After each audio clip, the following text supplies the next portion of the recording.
This is Canyon Lake Broadcasting, the voice of the Hawks, coming to you from Canyon Lake, Texas. Canyon Lake Broadcasting, the home of the first down call. Well, folks, welcome back. It's been a long time. Friday night has finally arrived. For all the Hawk fans here in Comal County, around the globe, and across the Fruita Plains, and our Hawk Nation, we welcome you all to the Paul Septic Sawyer pregame show. Paul Sawyer Septics, the #1 dealer in septic systems, not only in Central Texas, but around the whole state and Comal County. Paul Sawyer Septic, our title sponsor for this year. We welcome them and appreciate them as our title sponsor for Canyon Lake Broadcasting. Canyon Lake Broadcasting, a voice here in Canyon Lake, an affiliate of KMAX Sports. Well, we're coming to you live from Canyon Lake, Texas, home of the Canyon Lake Hawks. And Canyon Lake Broadcasting begins its third season, and we are the leader in Canyon Lake High School sports coverage, an affiliate of KMAX Sports. And our producer is back with us again, and that's none other than Darren Lesturgeon. Hey there. All right, good to have you back, Darren. He's our producer and color commentator. And to my left is Don Holmes on stats. Hook 'em. Canyon Lake Facts. And I'm Corey Martell, your play-by-play announcer for Canyon Lake Broadcasting. Catch us on Facebook, YouTube, and Instagram. Last year we had over 20,000 listeners and gave away $6,200 in cash prizes and services. And we thank you, our sponsors and listeners. Well, Darren and Don, here we are again. It's been a long time. Last game we played was December 1st, and here we are August 31st, and it's glad to be back in the booth with you. Don, here we are again. How long's it been? Too long. Too long, he says. Yeah, well, it's always good to be there at the first year and our first of the year, and it just gets an exciting time. This is what you play for, isn't it, Corey? Absolutely. Don, like you said, we've been here a long time, but Darren hasn't been here that long, but yet he's the key link of getting us on the air every day, and that's old Darren Lesturgeon over there. It only feels like 10 years, Corey. I think you said it's 3, but it feels like 10. But we're glad to be here. Friday Night Lights. No other better place to be on a Friday night than high school football in Texas. Absolutely. Well, Darren is our producer and our color coordinator, our commentator, and Darren is, and along with me a little bit more so, Darren, we have got some new capabilities this year, Darren. Oh, we got some new capabilities. Yeah, absolutely. If you're listening at home, you're going to see a little bit of a scroll of some of our sponsors on the website. So be sure to check that out when you're good. And we also are going to do a little bit of on the air interviews. So we're going to send you down to the field. So we got a wireless mic and a pack, and so we will get that to you, and it'll be great. Well, Darren, we do have a wireless mic. We'll do some on-view, on-the-fly interviews on the field, and not only the field but the court, everything. And excuse me, and should be a new addition to our system here. We've got a new board. We've got some new microphones, but we still have Don Holmes of the HilltopNewspaper.com. Don, how you doing? I'm not new. You're not new. He's not new. I'm not going to test it. He is not new. He's like a worn saddle. Yeah, let's just say I've been ridden. Hey, well, Don, it's been like 7 or 8 years working together up here in this exact booth. We like to call the new and improved Deer Blind here in Canyon Lake, Texas, part of the Comal ISD system of stadiums. This is Hawk Field, and you're Don Holmes. But, Don, there's something new and there's something old. Tell us about our district, what's new and old. Well, what's old is we have Fredericksburg and Taylor will be with us again. What's going to be new is Burnett, Lampasas, and Liberty Hill are going to be the new. We've been in a district with those, with everyone but except Lampasas. But we played Lampasas the last 4 years, and so they're not going to be a stranger to us either. And so it's going to be fun because we have the newness coming. It's going to be a little bit tougher. You just can't finish 4th out of 5 teams. You have to finish 4th out of 6 teams, and so it'll be a little bit tougher for that part of the district to get into the playoffs this year. That's right. So 4 out of 5 is not bad. You got to get in there and make your playoff run. The district got tougher this year. We said goodbye to Austin Reagan, Austin Aikens, and Austin Eastside Memorial. We picked up Liberty Hill, Burnett, and Lampasas. We also picked up the non-district schedule, which starts tonight with Marble Falls. Right. Marble Falls is a 5A school. They've gone about, last time I heard, about 10 years since they've had a winning season. And so they were 3-7 last year, and they are looking to do better. They did a good job last night. They beat our freshmen and our JV. Both games were close. We lost one in the last play, and the other one we lost by 3 points. So if that's any indication, this could be a good game tonight. Well, any indication of last night, we had some mistakes at the JV and freshman level, some pick sixes and some scoop and scores. But tonight it's varsity, it's Friday Night Lights, it's a little different. Well, listen, we're going to be back in just a second here. This is our inaugural kickoff game. Friday Night's Lights are back. Canyon Lake Broadcasting in its 3rd year. Can you believe it? And we're going to get some interviews and go to break, and we'll be right back after these messages. Canyon Lake and around Texas. When you need the best septic systems, look no further than Paul Sawyer Septics, the only company with a 3-year warranty and a 3-year maintenance agreement in the business. PaulSawyerSeptics.com. Installing systems that last a lifetime. Give them a call at 830-935-4936. That's 830-935-4936. PaulSawyerSeptics.com. At Lucky Sports Bar and Grill, you won't fail to see the Big Texas personality. Come watch some of your favorite sports while enjoying our great food or an ice-cold beverage from our full-service bar. You can choose between indoor or outdoor patio-wasted seating. Lucky's is now open until 11 p.m. every Friday, varsity home games. Go Hawks! We're located at 18100 FM 306, and we're open daily, and you can find our hours at luckysportsbarandgrill.com or give us a call at 830-935-3115. High school coverage that brings it 24/7, 365. Make that 364. This is the KMAX Sports Network. Let's play golf this weekend, okay? Okay, where? Well, the club at Rebecca Creek, of course. Of course. Why, of course? 3 reasons. It's in fantastic shape, has a great pool to relax in after your round, but the best thing in the hill country is the tasty grilled smash burger. Okay, I'm convinced. Let's call for a tea time. What's the number? The number is 830-885-5168 or visit their website at www.rebeccacreek.com.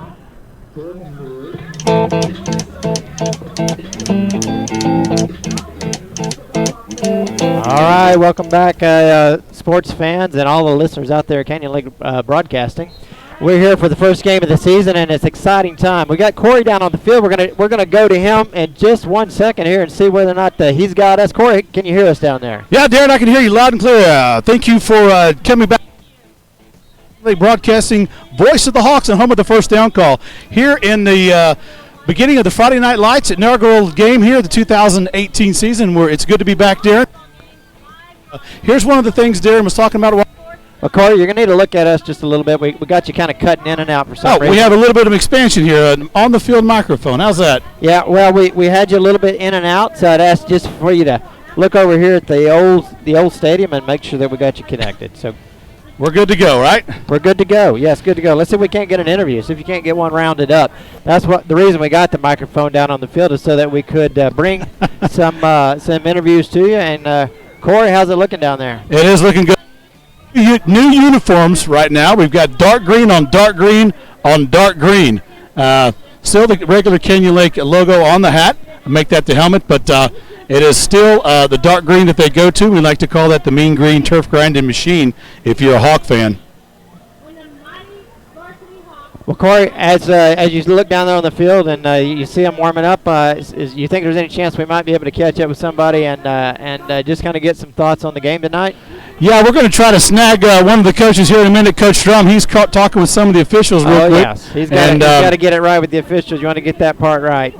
Exactly. So Don, first game of the season, right?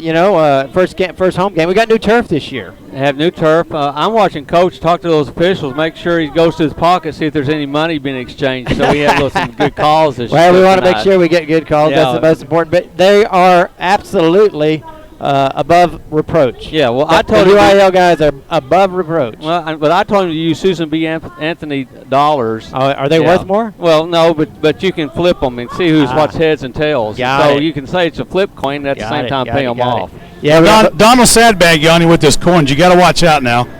So we have both teams warming up down there. We got the Marble Falls Mustangs down on the right side of the field. We got Canyon Lake Hawks on the left side of the field as we sat here on the home side. And again, we're going to get Coach Drum as soon as he gets done talking to the officials. So we can just get a quick moment with him. We will. He's talking to officials right now to get a couple of words with him. One thing I wanted to point out here at opening night is that it looks like it's going to be a sellout crowd. We've never played Marble Falls. They travel well, so I do expect a full stands on the Marble Falls side. And, something about Marble Falls, they went 3-7 last year, and they're rebuilding. They've got a good offensive line and a good quarterback at 6'5", 220 pounds, and his name is Stripling. And so we'll see a lot of him tonight. And I say that because a lot of fans are packing the stadium on their side as we talk. Well, if we check in with Dave Campbell, Sports Magazine, he has them number 5 right in the middle of the pack this year in District 13 5A. So, they're obviously wanting to sort of turn the program around and would love to get a good start here tonight with a win against Canyon Lake. Of course, we have other designs on how the evening will go.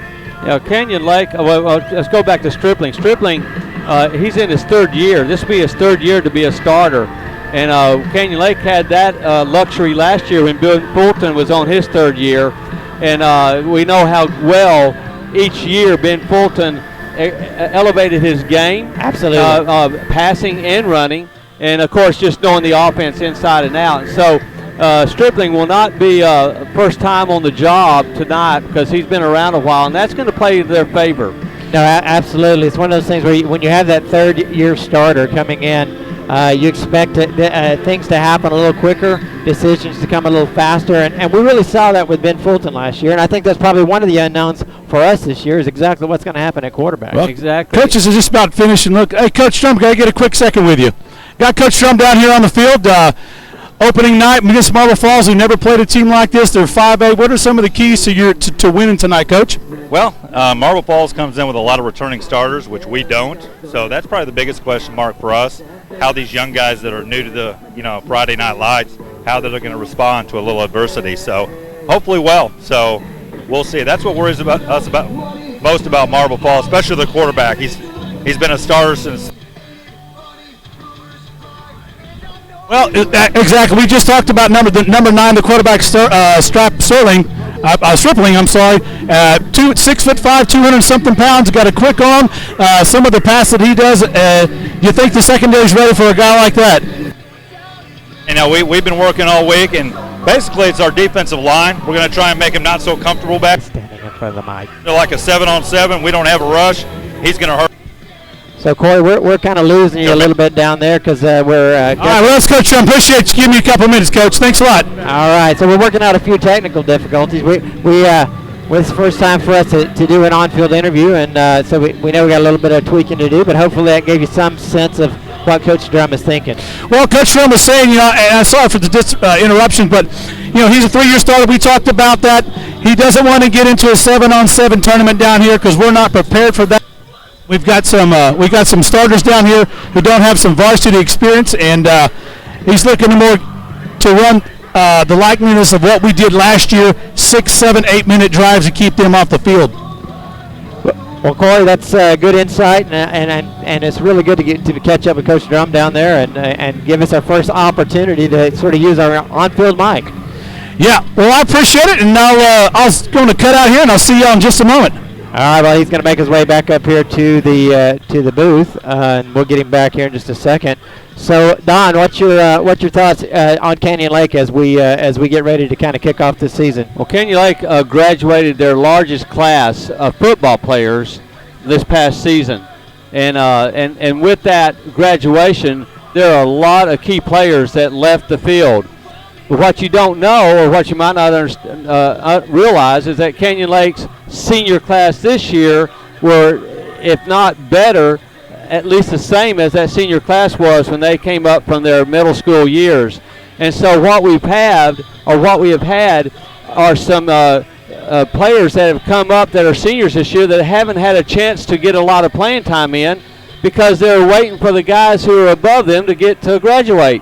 And so even though we lost a lot of seniors, we have some guys who have been biting at the bit to get out there on that field and show them, hey, I'm just as good, or I can be as good as what we had graduate last year. Absolutely, as you said, you got a good numbers of juniors that are moving up as seniors this year into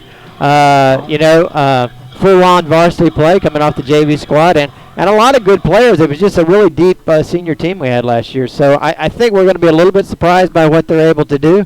And I'm looking forward to seeing some of these guys in action. I know I got a chance to talk to some of them the other night, and they feel.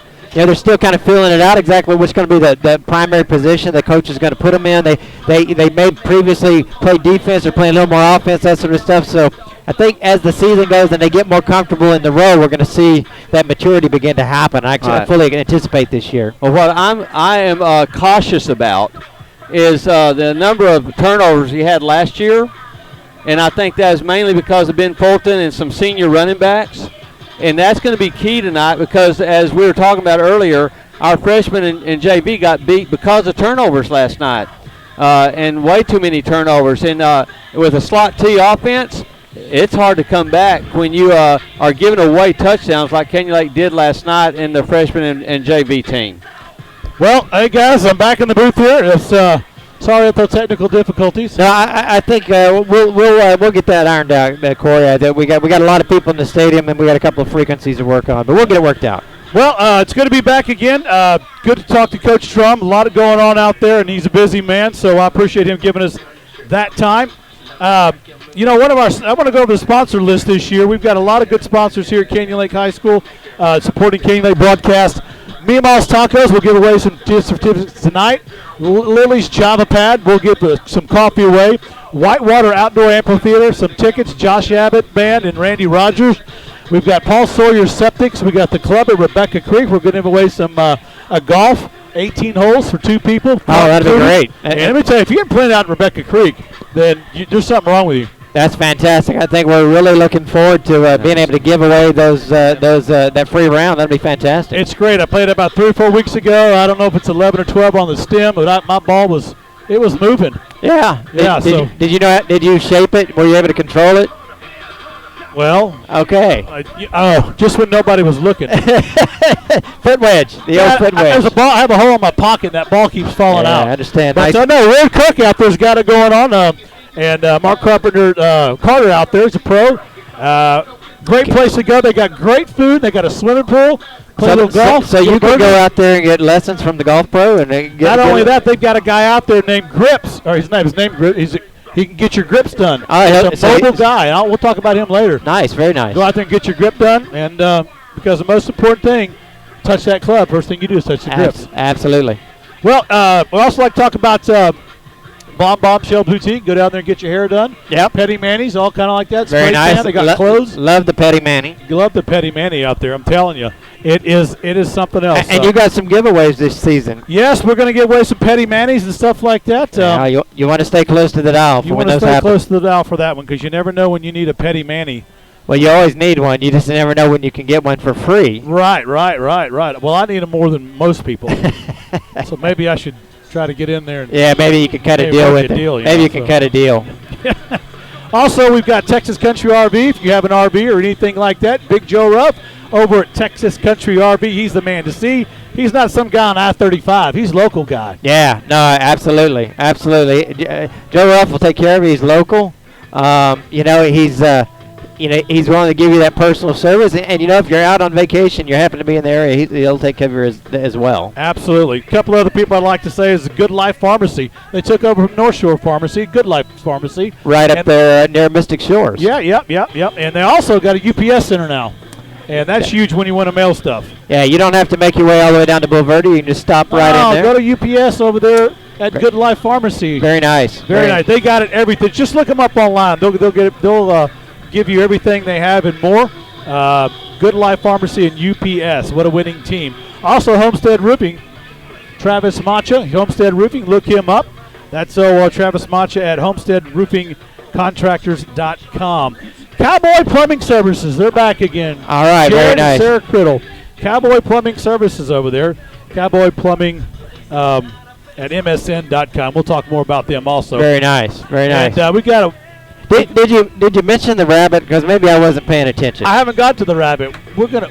Very nice. Upper Auto Recovery's coming, though. Okay, good. For you if you're drinking. I got some hot news on that. I got some very hot news that I want to share with the listeners. We also have one of our legends here. He is on the top 10 all-time greatest players at Canyon Lake High School, and that's Workout on Wheels, and that's none other than Eric Nelson. Workout on Wheels. He'll come to your neighborhood. You line him up. He'll work him out in your neighborhood. He's got a van. So he'll come to you. Yeah. And so the excuse for not working out is quietly diminished. Because most people put on their leotards that they shouldn't wear anyway.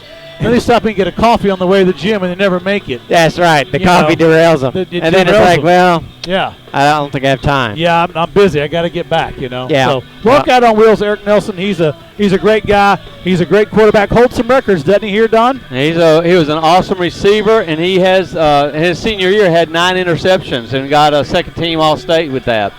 Very nice. Another one of our sponsors at Goads Financial Services, Michael Horner. His nephew is Mr. Horner. Plays for JV down there. Played last night. Jesse Horner played last night. That's right. And that's Goads Financial Services, your local mortgage lender, and NMLS number 234487. But you can look him up at mhorner at goldfinancial.com. We'll talk about him, too, a little later in the broadcast, as we will some of the other sponsors. But we're going to give away some Mima's Tacos. We're going to give away some golf. We're going to Don Chiente's back in the fold again this year. Very nice. And very nice. those Whitewater tickets that everybody wants. That's fantastic. You get Whitewater here at the back end of the season. They got a lot of acts coming in here in the fall time frame, so you'll want to take advantage of that. Absolutely. Well, shifting gears, guys, let's talk about last season. Let's talk about this season real quick. Well, last season, everybody knows we went district by district, went to area, and on the way we beat Taylor for district by district Gatesville. We whooped on Pleasanton, where we ran into Waco La Vega at the regionals, and we came away with a loss, but we came away with a lot of experience.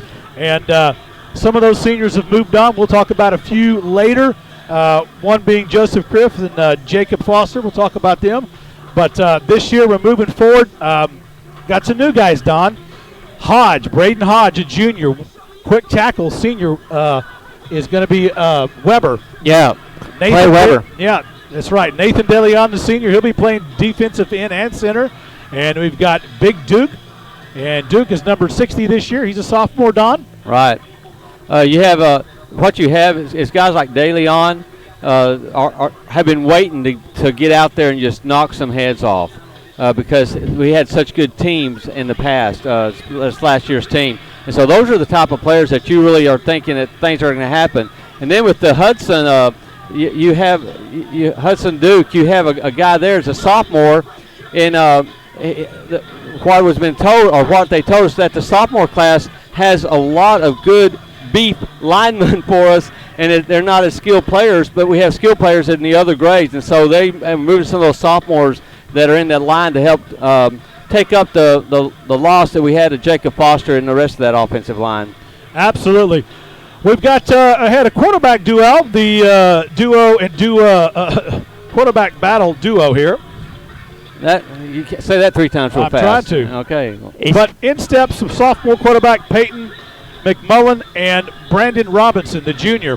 And the nod will go to Peyton McMullen tonight, starting quarterback. He's sophomore, 6'3", 205 pounds. He is tall and lanky, and he's got a good arm on him. He's got a good head on his shoulders because the distance between your 2 ears is the greatest distance you'll overcome ever. And he's got it. He's a study of the game, and he is relentless on studying films. So he'll get the nod tonight. Brandon Robinson will go over as rover on the defense, but he'll be the backup.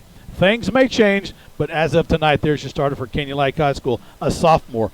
And so one would think that Coach Moses is trying to follow the M.O. like he did with Ben Fulton. Yeah, he wants to have in his perfect world, having another player that goes 3 years. And the good news with a slot T, in a lot of plays, if you have some good running backs, the quarterback's not called on the pass that much sometimes. And so you can work in the passing plays as you want or as you need, but you can always send it off. And that's what they're hoping that they'll get out of Peyton and make a good run. 3 years would be awesome for him to do that. Well, they'll have the ability to bring Robinson if they need to, but as we discussed during the scrimmage, there's an opportunity for him to get a lot more minutes on the defensive side of the ball, which will give them some additional depth over there. Exactly. You do not want to waste Brandon Robinson standing behind another player like a quarterback. You've got to get him out there. You've got to get him playing because that he is a player. And he will bring the wood to you, whether he's running or if he's playing defense. I can only imagine how hard he can hit defensively. Some players to look out for this year that are probably not known to a lot of people. Kyle Ewell, he'll come in at 6'4", 230 pounds, big defensive end, not as quick. Another player is going to be a senior, Nathan DeLeon. He will be a player that people will say, where did he come from? Much like last year, Michael Harwell. People say, where did Harwell come from? DeLeon will be one to look out for. And another one you need to look out for, and remember I told you this, is Ethan Slater, number 10. He's the junior, came off JV last year. He follows the M.O. of the Matt Adams and the Lee Stafford over in the rubber position. Absolutely. A little bit smaller of build, but knows how to play the game and really moves well. Got quick feet. Makes a good decision. We saw a lot of that, and it's just a ball player's ball player. Absolutely, he's a gamer. So moving forward, last season we went 10-3. We had some returners coming back this year: Chacon, Lee, Ruff, Lorette, Martelli, JT, Josh Allman, Caleb Allman, Jacob Neal, Cordell, and Rivera. Those are some of the key players coming back this year from that area championship playoff team. On the lineman side, we've got Josh Allman, JT Green, and Kevin Cordell, coming back on that. That is the anchor to our offensive line. Coming this year to join that will be Weber and Marshall Netting, the junior. Now, Marshall Netting, in his own right, probably could have started last year on our team. I believe he had some injuries, and so this year we'll see what he's made of, and it's going to be up to the linemen to see how quick they gel.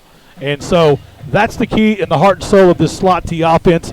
But they've got great leaders in Chacon, Lee, Ruff, Martelli, Lorette, and JT. I got a chance to talk to Clay Weber the other night, and Clay played a lot of defense last year, and this year the coaches have really tapped him to focus on being a tackle, right? So we're going to see how he rises to that occasion, that opportunity.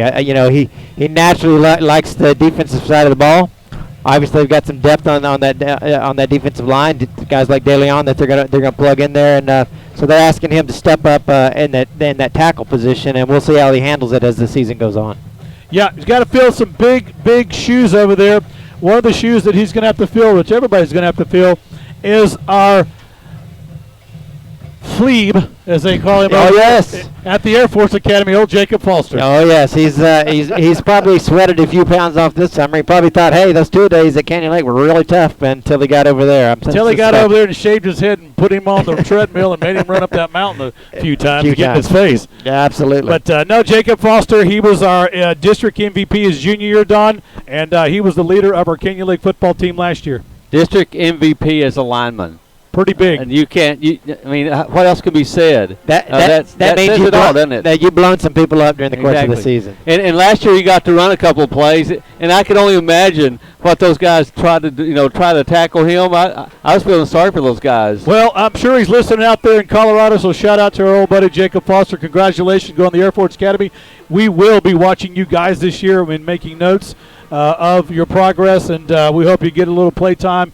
I hope they don't razz you too much up there, as the seniors probably are at this time, if you are indeed listening to us down here in Canyon Lake. It's a beautiful day, little blotchy clouds here and there. We're looking over across the valley, as it were, here at Canyon Lake High School. Balmy, 94 degrees at about 7 o'clock, I think it is, somewhere around there. And our kudos goes out to Jacob Foster. Another alumni that has already gone off and left us is Micah St. John and Ben Fulton. Ben Fulton's gone off to Tarleton State to show his wares at quarterback, and we wish him the best of luck over at Tarleton State, and that's Big Ben Fulton. Well, we'll take a break here for just a second. We're going to come back. The Canyon Lake Hawks have gone off the field, and they'll go into their locker room, and the Mustangs from Marble Falls have taken a break, and they're going to be heading to their locker room, and then we'll get underway here in about 30 minutes. Canyon Lake Broadcasting, the voice of the Hawks. Fans here in Central Texas and around Canyon Lake, if you're in an automobile accident, lock your keys in the car, have a flat tire, need gas, or need something to come get your vehicle and your family, call the Rabbit, Thumper Auto Recovery, 830-433-1864. Call the Rabbit and it'll come running, family owned and operated by Kevin and Cody Parker here in Canyon Lake, and a huge supporter of Canyon Lake Athletics. Give them a call, 830-433-1864. Call the Rabbit and it'll come running, Thumper Auto Recovery, or look them up at thumpertowing.com. The van in At Lucky Sports Bar and Grill, you won't fail to see the Big Texas personality. Come watch some of your favorite sports while enjoying our great food or an ice-cold beverage from our full-service bar. You can choose between indoor or outdoor patio-wasted seating. Lucky's is now open until 11 p.m. every Friday, varsity home games. Go Hawks! We're located at 18100 FM 306, and we're open daily, and you can find our hours at luckysportsbarandgrill.com or give us a call at 830-935-3115.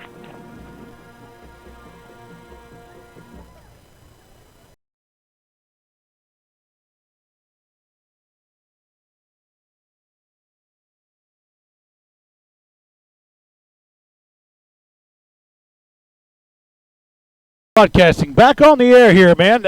Lucky's is going to be one of our sponsors all tonight, Baja Barbecue Grill. That's Kenny out there with Tracy. And the thing we want to tell Hawk Nation out there tonight, at every home game, Lucky's is going to keep the kitchen open till 11 o'clock. So when you're done with the football game here, grab on over to Lucky's. It stays open until 12. The kitchen used to close at 10, but they're going to leave it open until 11 so you can get your fill over there. And they got all kinds of TVs over at Lucky's. So after the game, book it over to Lucky's Sports Bar and Grill and get what you need before you go home. You'll be able to get over there at Lucky's and get you a little something to eat and probably catch the late college game absolutely on the West Coast. On the TV on the West Coast. Yeah, absolutely. So one of the other traditions here tonight that's going to be renewing its 5th season, I believe it is North Shore United Methodist Church 5th quarter. 5th quarter this year at North Shore United Methodist Church is a tradition for all high school athletes, students. Everybody here at Canyon Lake High School is welcome to come. Located on Cranes Mill Road, and this year North Shore Church has really stepped it up, and they're going to go with some different themes. They got some themes. Tonight's a luau over there, Whoa. so they've got some pulled pork that's being done, and pork. quite a bit of fruits like pineapple and watermelon and things like that. So nice spread that you'll have over there. So just encourage all the kids after the game. It's a great place to hang out, play a little sand volleyball, play a little basketball hoop, and hang out. Will they have a volcano there going on? I don't think there's a volcano though. They don't, but Don, for you, you can borrow a grass skirt if you want to go. Hey. But no, they got different themes all through this year, and there's a glow stick night or something like that. Yeah, they got glow stick night. They've got a whole set of themes. So you you can log on to the website at northshore.org and you can check out what they got planned for the remainder of the season. It's a good time. Or you can look at it in the program that is out there tonight. It is in the program tonight if you're here listening to us. But if you're out there, just go to North Shore United Methodist Church. Look them up, Google them. They're there. It's 6 different themes. 5th quarter, we get about 120 kids plus about 30, 40 adults every time we do it. This year we're expecting big crowds all year as it has become a tradition. North Shore United Methodist Church. Well, we're back here. Let's talk about tonight predictions. Predictions tonight, keys to the win for tonight, and then keys to the season. And we'll start off with Don, the prognosticator of prognostic. He looked. I saw the fear in his eyes that you were throwing it to him. He was going to have to throw. He was going to throw out his opinion. Well, hey, we'll roll it over to Darren. He's a little nervous. Look, I think I expect them to do pretty well this season. I think they'll probably go 7-3 is my prediction. I think early on the season, and especially tonight, I think they're going to have they're going to be tested a little bit, right? They have to get used to each other in a game environment, and I look for good things, but there's always that preseason gelling that has to take place on both sides of the ball. We have so many new people that are being involved in the equation. I think we'll see them gel as the season goes on. I expect them to do well in district, but I think they may have a stumble or two out of the gate. Don, let's flip it over to the other side of the coin for you, and let's give the prognosticator the prognostication. You want to know about tonight or about the... Well, we're looking at tonight and the season. Okay, tonight it's all going to be based on turnovers and things that can happen to a slot T that can kill them, penalties. And so we got to see if they can take care of that part of their game. If they can, I think Canyon Lake is primed to win this game. Marble Falls is 5A, but they, I think, and certainly in their scrimmages, if you want to count those, they had a hard time against Liberty Hill with a slot T. And so if Canyon Lake, we'll see how good Canyon Lake is in comparison to a team like Liberty Hill. But I think we can beat our good friends Marble Falls tonight.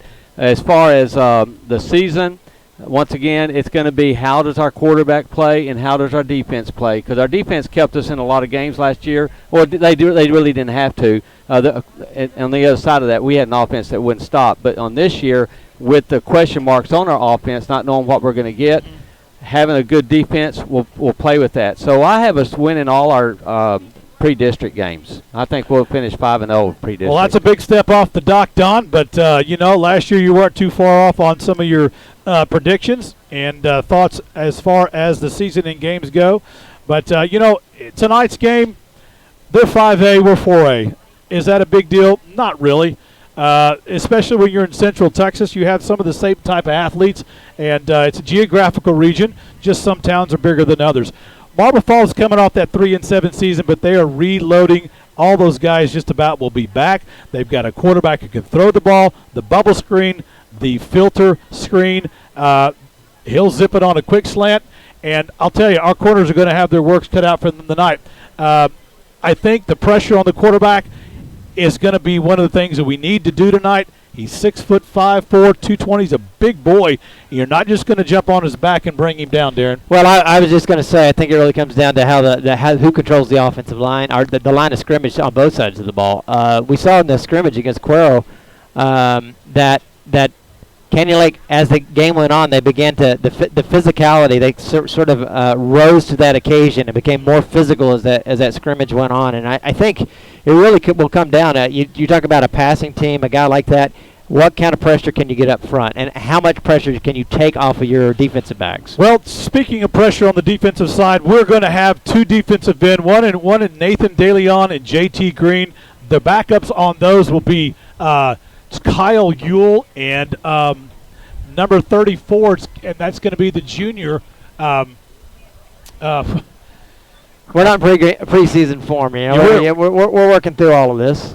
Yeah, the backup's going to be a smaller guy, number 34, and that's going to be they call him the Bulldog. He played Little League football with my son, and mine just escapes me. I guess it's getting old age. Yeah, but, I know exactly who you're talking about. Alex Harden. Alex Harden. He's a smaller guy, but then again, last year we had Shepard. Shepard was a smaller guy on the line, and he did destruction to no ends. And so as the season goes, you hate to make predictions against your own team, but 7-3, 8-2 season, that's a successful season, gets you the playoffs. The only reason I say that is you have a lot of young players on this year. There's going to be some mistakes, and if we do that and get in the playoffs, we got Liberty Hill at the end of the year.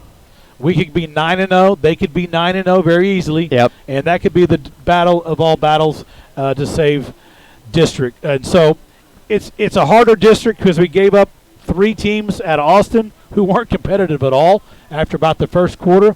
And I'm not saying those were gimmies. Nothing is.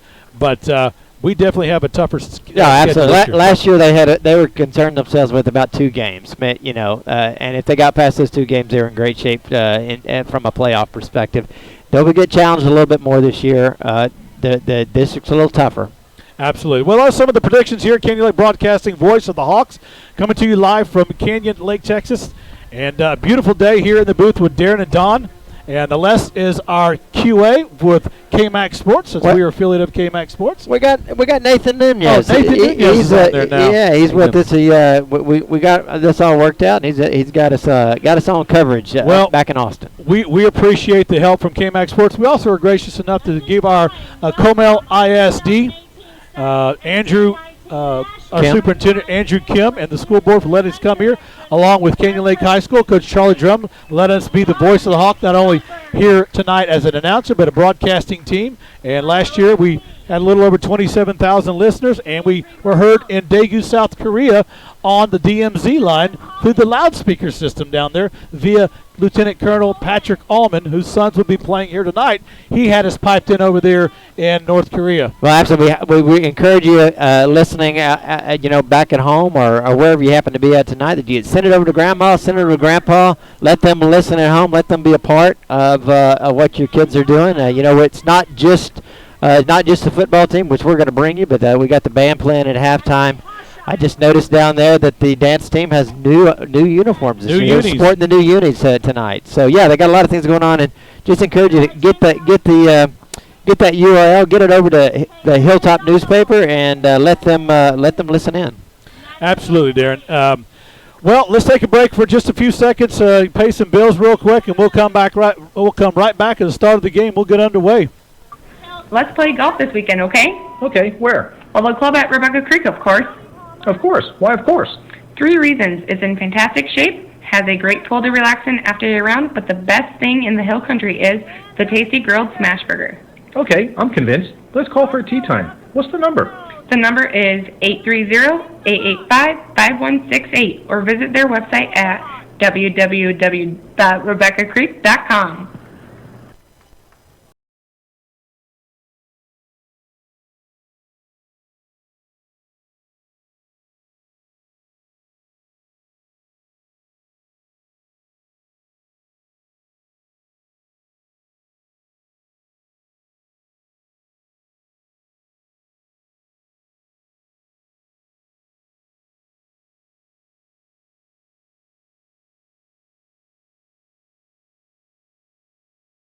At Canyon Lake, Texas. Welcome, everybody. Corey Martelli, Darren Lesturgeon, and Don Holmes here in the box, giving you live coverage via KMAX Sports, and we're proud to do so. KMAX Sports and Canyon Lake Broadcasting. When you want the best, dump the rest and follow us. We are the voice of the Hawks, and we'll be here all season. Darren and Don, this is our 3rd year. It seems like just not too long ago, we were out there with a little bitty computer, a couple of headsets, some duct tape, maybe some baling wire, and a spittoon. I'm not sure, but now we got this giant board. It looks like you could drive, the USS Enterprise with it. We got technology, right? So we're gonna bring the downfield mic. We got able more channels and more things to do, and it allows us to talk to you while you're down on the field, and had a first dry run of that tonight. So I think we're a lot better off than those pigeons we used 3 years ago. That's right. We didn't even know what we were doing. So hopefully we've got a few things back at KMAC. They're now part of Vype Communications, and which is a new thing for us and Absolutely. them. And we are also got a new technology back there that we'll be bringing the broadcast to you. So it's not the Cube. I don't know what we call it anymore. It's just. I like to say the Vibe. Oh, we'll call it the Vibe. I like the All Vibe. right. Okay. Well, back there we're gonna be on the Vibe, and we got Nathan back there. Nathan Nunez helping us out and making sure we're broadcasting, and we're looking forward to the season. I'm stoked. We are stoked. Well, big shout out to the Fosters over there. They're on board listening to us, and I guess they're in Colorado as the Air Force has a game tomorrow night with Jacob Foster. Shout out to our old buddies out there. That's exciting. That's going to be exciting times for the Fosters there. Yep. First college game, and I don't know whether he's expecting any playing time, but it certainly is just exciting to be there and to be in the atmosphere. It's a lot cooler. It is a lot cooler there. It's not a bad night, though. You can't really complain tonight. It's under 100 right now, and that's a good thing. Well, the two bands have played their school songs, and we're just about getting ready to get underway here with the announcement of Canyon Lake Broadcasting to the audience and go over the Canyon Lake roster. Yep. And it's getting exciting times. The tunnels are inflated. Both dance teams and cheerleader teams and flag corps are out there, and we're about to get underway here in about 15 minutes. So we welcome everybody here to that, as Canyon Lake Broadcasting is very grateful to be here tonight. We got the ROTC out there and the Riflemen and the Colors, and they always bring a good show and do it exactly right, courtesy of First Class Sergeant Medina, and has never failed us yet. Well, we talked about having new turf out there. We'll see how that is tonight. This is the first time I think a full game's probably been played on it. I mean, they've been practicing on it. The difference at home, if you haven't been out to the stadium, it's a gold color with the green, not just the kind of yellow gold, right? So they've changed it up a little bit. It looks great, and we'll see how the traction is on it as they break it in for the first regular season or first game of the season here. Absolutely. Well, it's Darren and Don in the booth, two Aggies and a Longhorn making it happen here for the third year in a row. And again, we appreciate our sponsors and Canyon Lake faculty and staff here tonight. Good-sized crowd. Marble Falls, they're in the sun. We got long shadows over the press box onto the field. We got a new field this year. It is truly a gold color, not that yellow. And it's kind of an alternating green, light green, dark green, dark green type motif. Looks really good, and the new uniforms blend right in. Absolutely, I hope we can see them. But they look great. We got new unis for the dance team. We got new unis for the football team. So some upgraded banners on the down at the end. I noticed, it says Canyon Lake Hawks, and just a lot of nice things happening here in Comal ISD. Except for the press box. The press box is still the press box. This looks like something out of Bobby Brady's room. Well, a man cave from the 70s might have had this paneling in it. That's what I'm thinking, Paneling. It's paneling. Paneling. It's not wood. It's paneling. I'm not sure what it is, but we're thankful to be here though. Absolutely. It's a fantastic time to be here. Looking forward to getting this game underway, and we're introducing the Mustangs right now. In just a second, I think, Corey, you're going to be bringing us the Canyon Lake Hawk lineup. Absolutely, and absolutely we will. Well, with that said, we'll get ahead. We'll get the crowd going here in the stadium, and we'll get off with the Canyon Lake Hawks football starting lineup here in just a minute. But, being that we went far in the playoffs, in softball, football, every sport last year, it has really put us on the map a little bit more and more. We've got a lot of people within the district coming out here to play multiple sports or otherwise. So anyway, absolutely, we're on the rise here at Canyon Lake, and this is the first season I feel we truly reloaded. Well, we've reloaded in every sport, and I think a lot of things are expected right now out of all of the sports happening this fall. Great season last year, and it's up to a repeat. Absolutely. Well, let's go live here and get the audience going and crowd going and get to that Canyon Lake High School football roster. Welcome to Canyon Lake High School as Friday Night Lights return to high school football all across the state. We want to welcome everyone here from District 13-5A, Division II, Marble Falls High School. Parents, faculty and staff, coaches, and the players. We also want to welcome the Canyon Lake High School and the Hawk Nation to Hawk Field. We also welcome everyone here, the staff, the coaches, the families, the players. We're excited to bring you tonight's high school football matchup between the Marble Falls Mustangs and the defending 4A Division I district by district and area champions of Canyon Lake High School. And now, here is the starting roster for your 2018 Canyon Lake football team. Number 1, Trey Lucero. Number 2, Grayson Lee. Number 3, Stephen Sharp.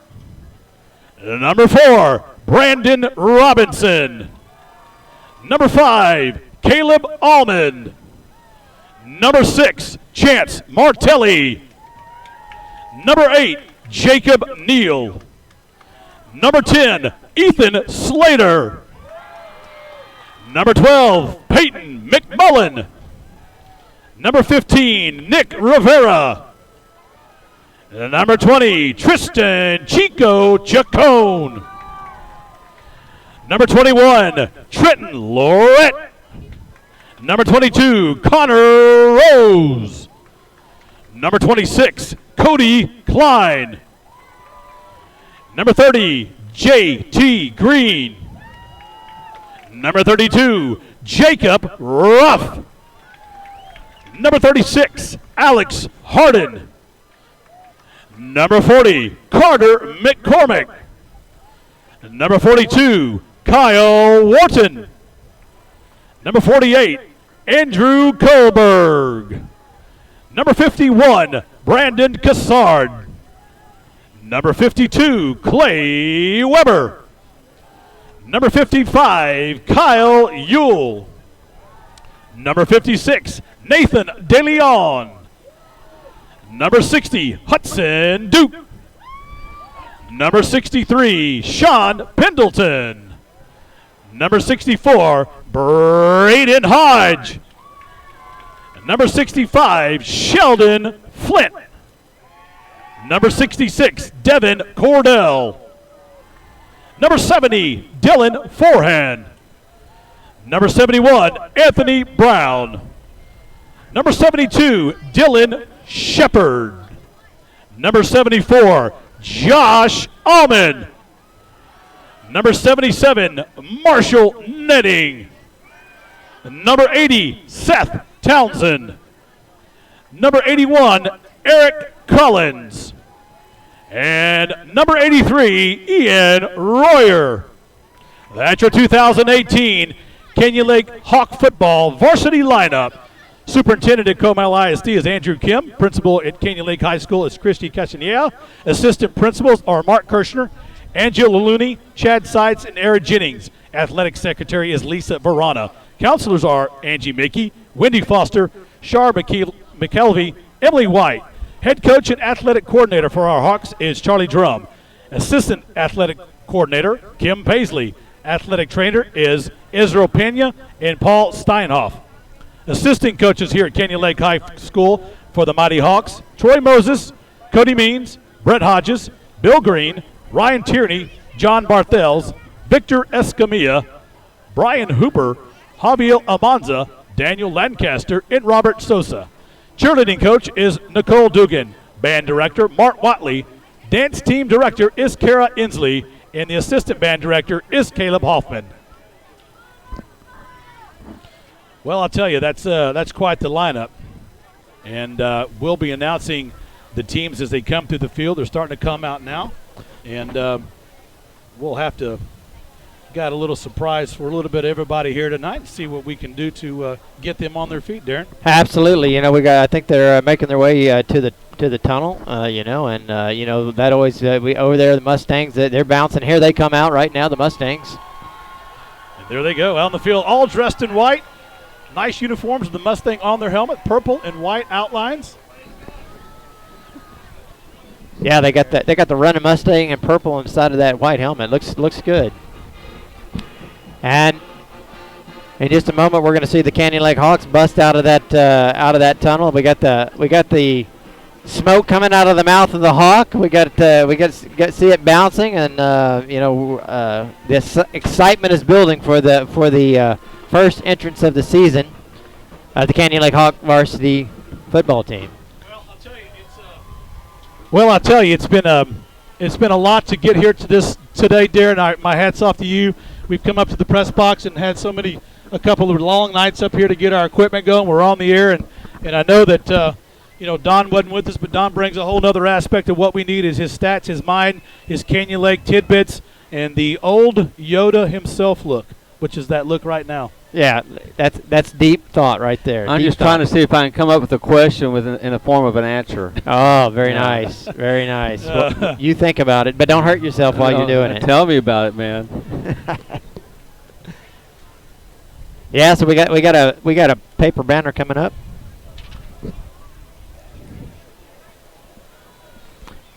I haven't been outside. When I first got here, guys, I noticed that the wind was coming east to west and not north to south. It's kind of a different type of wind. If you guys notice that? Yeah, it's kind of swirling sort of wind, and it's actually coming out of the east right now. It's just kind of weird if I look at the flag, which makes it really fun to see how if you call the right. Here comes your Canyon Lake football team. If you call tails, then it's tails. Which side do you pick? Well, I tell you right now, you're going to look and see which you know. we're not like at the stadium where the sun's going to be in their eyes one way or the other. So Right. you know, it's a good question. I think you just decide which way you want to go and go for it. And you guys aren't here, but the shade is covering most of the field now anyway. Absolutely. The press box here covers from about the 15-yard line down to the 15-yard line, and so you got a nice shadow cast across the middle of the field, all the way reaching over to the Mustang We want to side welcome everybody across here from us. tonight for the game between the Marble Fall Mustangs and the Canyon Lake Hawks. At this time, please rise for our national anthem. Please remove your hats, and the veterans may salute. So we'll do the national anthem here. Brought to you by the Canyon Lake Band.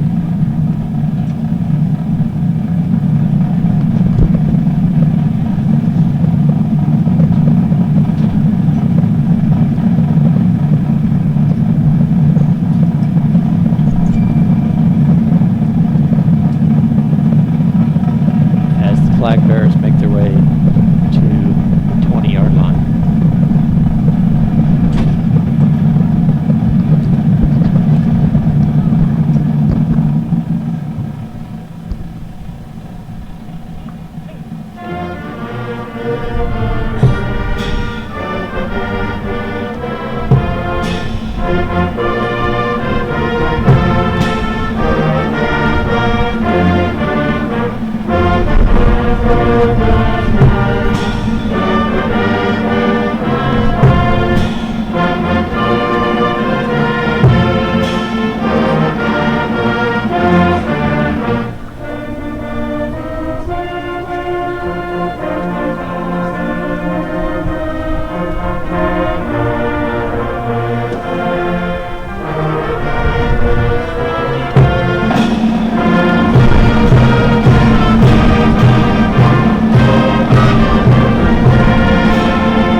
Standing until the colors leave the field.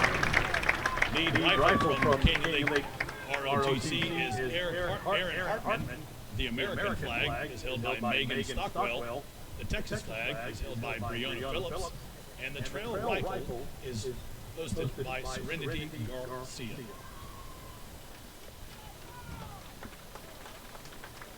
Nice rendition of the national anthem by the Canyon Lake Hawk Band. They're in rare form. I know Mr. Watley's been working them out very hard. I was down here before as we were getting set out, and he was running them through their paces at about 5 o'clock. Worked out a lot. Oh, they do. I'll tell you, I don't know about everywhere else, but he's got him on that blacktop over there on the marching parade ground. And he was holding them accountable. That's what I would call it, holding them accountable during the course of the warm-up. He didn't give everybody a trophy, did he? No. No, okay. No, there was no Not one of those programs. There was no trophies given out. There was, again, accountability. All right, let's play football.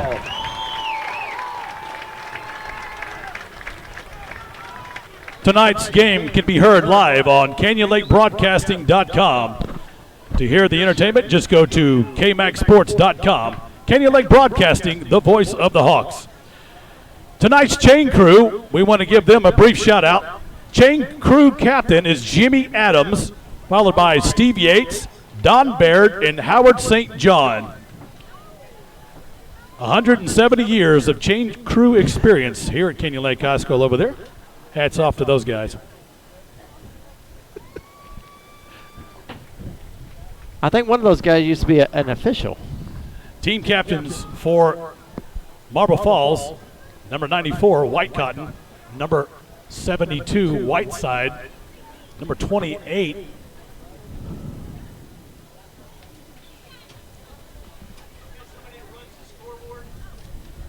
Van Hoos is the number 28. Van Hoos, and number 77, Aguirre.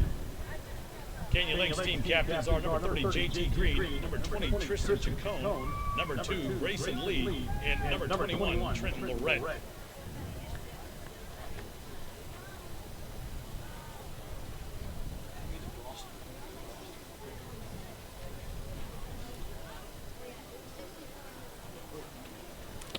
And we got them at the center of the field. Referee's going over the coin. He's demonstrating exactly how he's going to throw it up, as they always do. And it looks like the toss is up on the ground.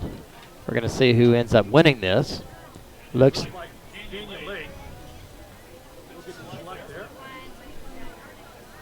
Yeah, it looks like Canyon Lake did win that toss. So you're right. Canyon Lake has won the toss, and they'll receive the ball on the north end of the field. And the Mustangs will kick off from the south end. And let's get ready for some Friday Night Lights. Yeah, a lot of excitement in the stadium, as you said, Corey. It's a pretty packed house, a good crowd on the other side. Should be a fun night, and looking forward to this one. Absolutely, Darren. There's a lot of youth on both sides, and especially on ours a little bit. The quarterback position is going to be a factor. Sorry about that. Going to be a factor a little bit to see if he can get the crickets out of his shorts, so to speak. Oh, yeah, he might get the Jimmy leg. You described the Jimmy leg earlier. Yeah, hopefully he doesn't have that happen too many times. No, we can't have that Jimmy leg show up, Absolutely. We need him to be strong in the pocket. So we've got a 3-year veteran quarterback for Marble Falls and a sophomore starter for Canyon Lake. And back deep to receive the kickoff. And that's going to be number 21, Trenton Lorette, number 32, Jacob Ruff, and number 15, Nick Rivera. Kicking the ball off for the Mustangs. That'll be number 31.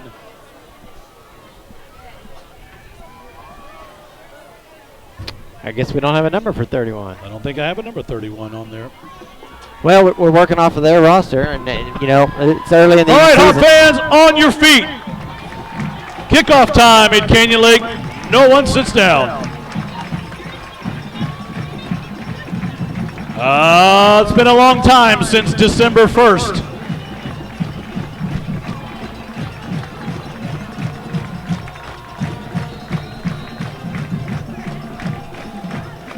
And here we go.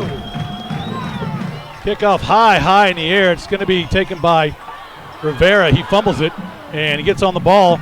Turns around, he's got an open forward. There he goes, and Rivera picked up a ball and fumbled it, and it got the defense off their rocker. He took off for about 30 yards, Don.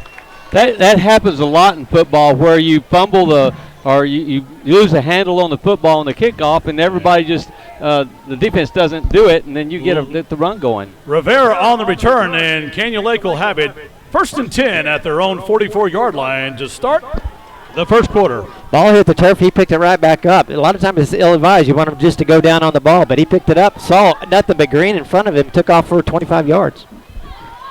Here come the Hawks up to the line of scrimmage. Roll out right side. They're going to throw the ball right off the bat. Lorette catches it. That's Trent Lorette. McMullen throwing out to Trent Lorette all the way into Mustang territory, down to about the 30-yard line. They'll mark him out of bounds at about the 32-yard line. They'll move the chains on the far side of the field, and that'll be enough for another Canyon Lake first down. That was a rollout to his right. Lorette was lined up on the left-sided slot. He came off the line of scrimmage, came across from the far hash mark. He was able to hit him on this along the sideline over on the right side of the field. A nice throw. Here comes Trap up the middle. Jacob Ruff takes the ball, and Jacob Ruff up the middle. He'll get to the 26-yard line. Ted Ruff is doing a good job of hitting the hole. We saw that over there at the Cuero game, and right there he goes for 6 yards. Well, Canyon Lake's got a whole stall of backs: Lorette, Chacon, Connor, Ruff, and they'll be using their horses all season long. Martelli comes into the game, gets a play in. Nathan DeLeon, your center. Here comes the Hawks up to the line of scrimmage. Ruff in the backfield. Slot T offense. Really tight formation. Lorette in motion. Dive play. There goes Ruff right up the middle. Knocks over the defensive back. And Jacob Ruff, he'll get across the 20-yard line down to the 15. Tackled by number 11 for Marble Falls.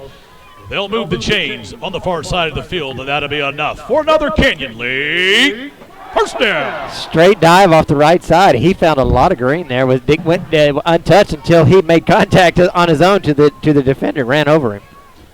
Backside trap is Chacon this time. He gets tagged on. Nice play defensively by number 94, Whitemore. White Cotton on the tackle for the Mustangs as Chacon picks up about 1. That'll be 2nd down and 9 for the Mustangs. Make that for the Hawks. I just said good penetration by White Cotton, staying home on that backside. He's trying a little backside trap to Chacon, and he smelled it out. Split out wide to the right is Lucero. Lucero, he'll flex way out to the numbers. And there's a flag before the snap. Flag on the play.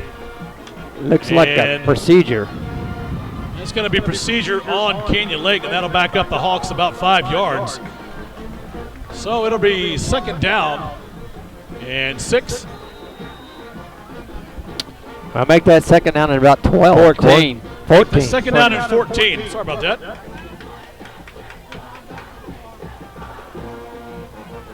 Martelli into the game. He'll flex wide out. Number 6, the senior. Peyton under center. Backside trap. It's going to be Connor Rose. Connor Rose has got a huge field. Touchdown. Connor Rose. Hawk touchdown.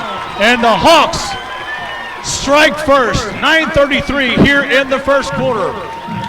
Pretty play by Peyton hiding the ball. And Connor Rose on the backside trap. Nobody touched him, and the Hawks tack another 6 on the board. Well, we talked about that with McMullen. He does a great job of handling the ball. You think that's not a big deal, but you can't find the ball. He does a great job of faking it, and I tell you what, when Rose got the ball, he saw nothing but green. Nothing but green, absolutely. The extra point is up, and the extra point is good.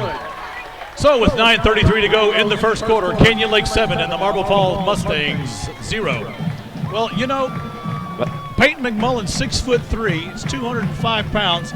He's a long, rangy guy, and some of that has to do, some of the things he can do is hide the ball. Like you said, he definitely was the magician on that play, Don. Yeah, and that's the whole key with the slot T.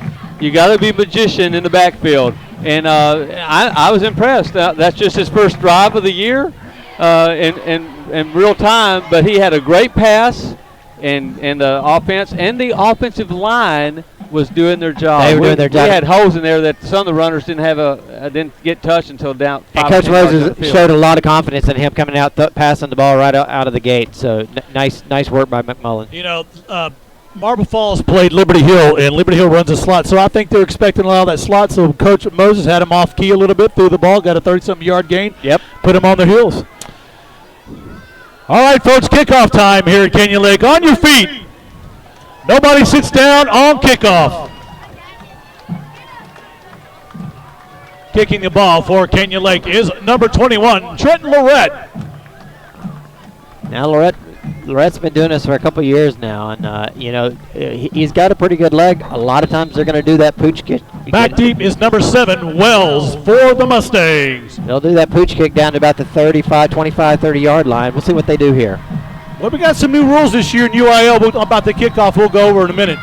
Nice kick right up into the wind. He'll get it cornered about the 15. It'll be taken across the 20-yard. Big hole on the right side.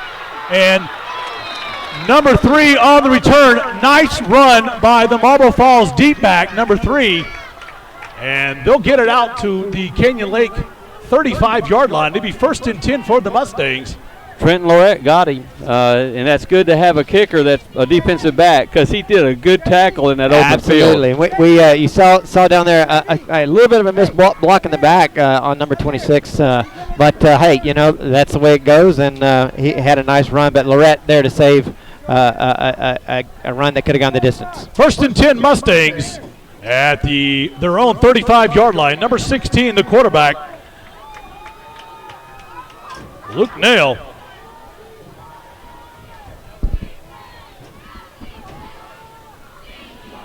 Pump fake in the flats, wide open, number 34.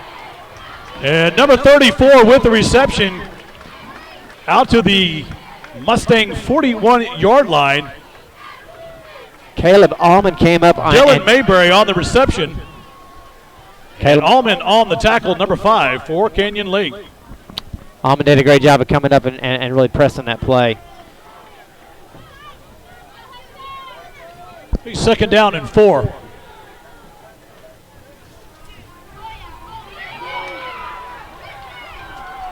And draw play up the middle, all the way across midfield are the Mustangs. Big play. Tackled by Grayson Lee. And that'll be a Mustang first down right at about the 49-yard line of Canyon Lake. What a play. Trap inside. Caught him off guard and pushed the ball down right down the middle of Canyon Lake defense. Absolutely. He needed some help from Jacob Neal to get him down. I tell you what, it's there you go. Nice knife up the middle. And here comes the defense. Jacob Ruff, blitzing linebacker, along with number 36, Alex Harden. Be a loss on the play of about 1. Second down and 11. Big Josh Allman also got in there and just made a mess of things. Yeah, he did. He squats about 525 pounds. Bring up second down and 11. Shotgun formation, Stripling in now. Here's the rush, and he's going to get cornered. And big sack. The pressure applied by Kyle Ewell and Alex Harden. I'm sorry. And a sack all the way back to the 35-yard line of the Mustangs. Corey, that was JT Green that came off that left end that got the first contact with him. Make that JT Green on the pressure. Yeah, I tell you what, and then number 36 came in and just cleaned that up really nicely. It's Wow. third and 26, a 15-yard loss on that play.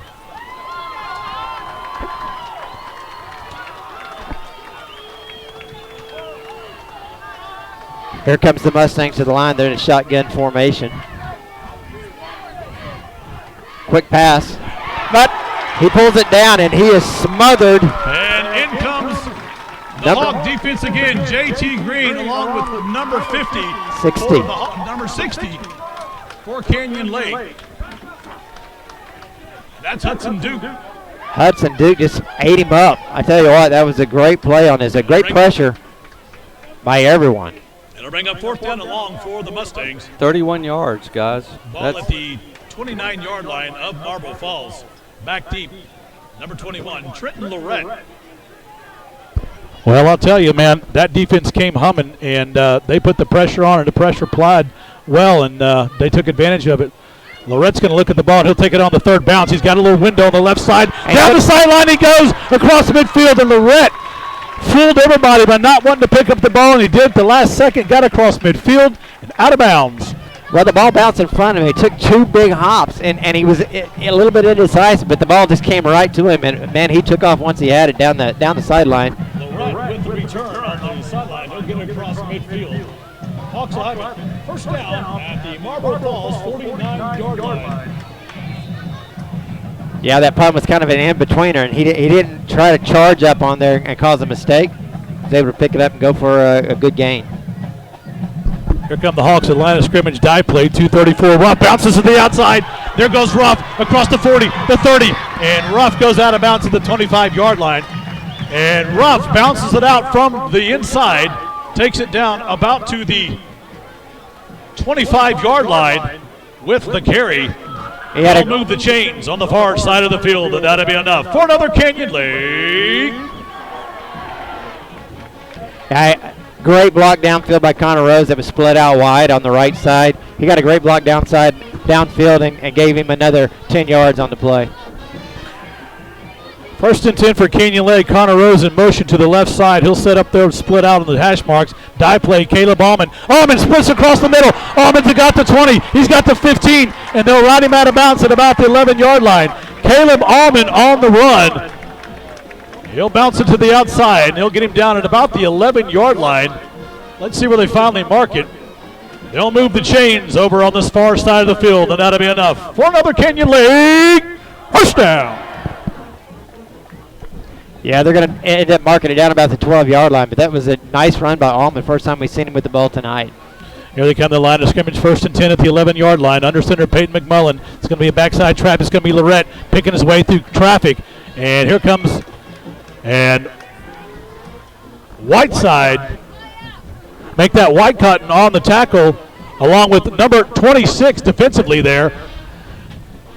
Gain of about 3 as a whole mess of Mustangs came in for the tackle. Brings up second down and about 7 for Canyon Lake. Well, I'll tell you what, that was a gang effort by the Mustangs for sure. as they yeah, they got some nice penetration. Nice penetration on White Cotton and De La Hoya on Lorette there. Here comes Peyton under the center. In motion is Lorette. It's going to be handoff backside up the middle. And I think that was Chacon. Chacon with the carry. He'll get stopped maybe a yard.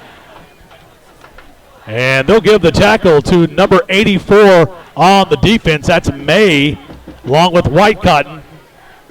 It's going to bring up third down and about a long 6.5, I would say, for Canyon Lake at about the 9-yard line of the Mustangs. That time they got no movement on that right side, and Chacon hit a wall. He did. Let's see what they got up their sleeve this side. Backside play again, and Lorette had the ball. And Lorette tripped up in the backfield by number 92 with the penetration, De La Hoya. And the Hawks will be stopped short of the first down at about the 8-yard line. Yeah, they ran the exact same play again. Just different cast of characters. They said they got a lot of running backs, so it looks like they're going to come out and they're going to make a field goal attempt. I believe that's what they're going to end up doing. I think so, Darren. They've got to gain about 6 yards in order to get the first down. Here comes the field goal attempt by number 21, Lorette. So Lorette's got a good leg on him. He went to kickers camp over the summer, and he kicks one right through the middle. 25-yard kick. And the 25-yard kick is up and good. 3:39 to play here in the first quarter. Canyon Lake 10 and Marble Falls 0. Well, I'll tell you, so far so good for Canyon Lake, both on the offense and the defense. And the big difference has been the two big plays by the defensive ends, Alex Hart and J.T. Green, Don. That was huge, guys, because Marble Falls was doing well on that drive. They were getting some good chunks of yardage. And then Canyon Lake said no more, and that's when J.T. Green and a whole host they just started controlling the line of scrimmage. And on that last sack, that he's supposed to be there a little bit longer is a fake. And by the time he did the first fake, they were already on him. So they're setting up for a long bomb with that one too. Well, clearly they needed some yardage to gain, and Hooper had called up the blitz. Back deep to receive the kick for Marble Falls is number 7, Wells. Kicking the ball for Canyon Lake is number 21, Trenton Lorette. All right, Hawk fans, on your feet. Kickoff time here at Canyon Lake, a tradition since 2007 when we opened school.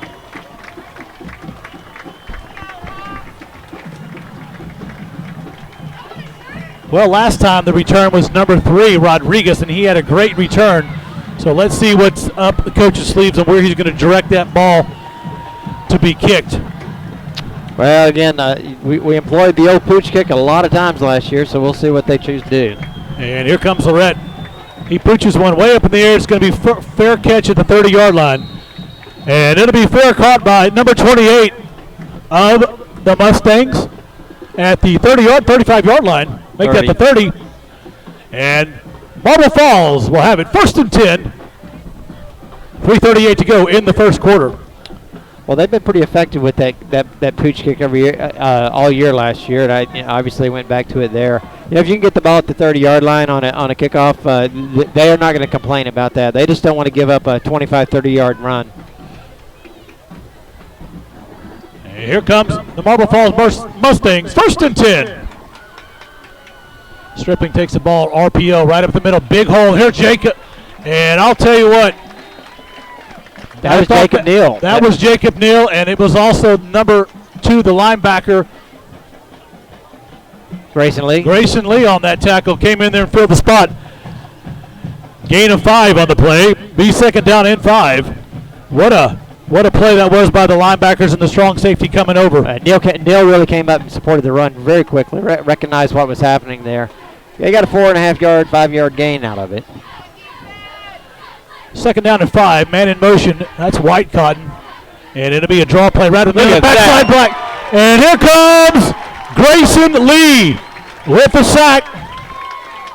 That was a nice blitz Hooper had coming off the left side. Lee kind of what a great call by Coach Hooper on that backside, Darren, as you're right.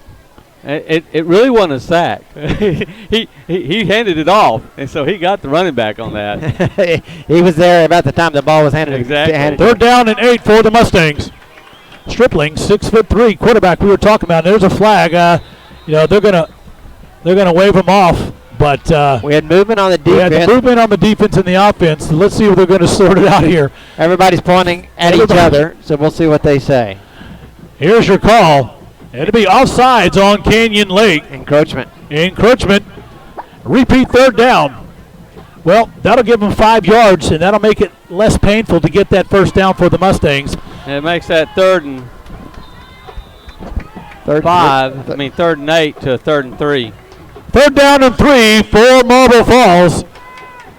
That gives the offense a few more options in terms of what they may choose to do here.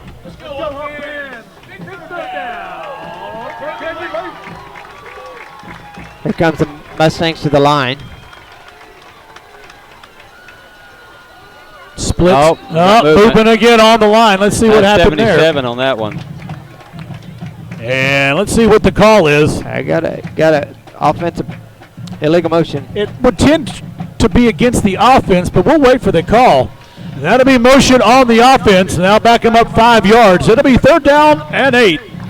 Well, now they've traded penalties. They're right back to where they were, and we'll see how they do. That's worse than swap and spit, Yeah, I tell you what, now they're back to 3rd and 8 again. And again, probably puts them more into a passing mode, and we'll see what Coach Hooper does if he dials up another blitz.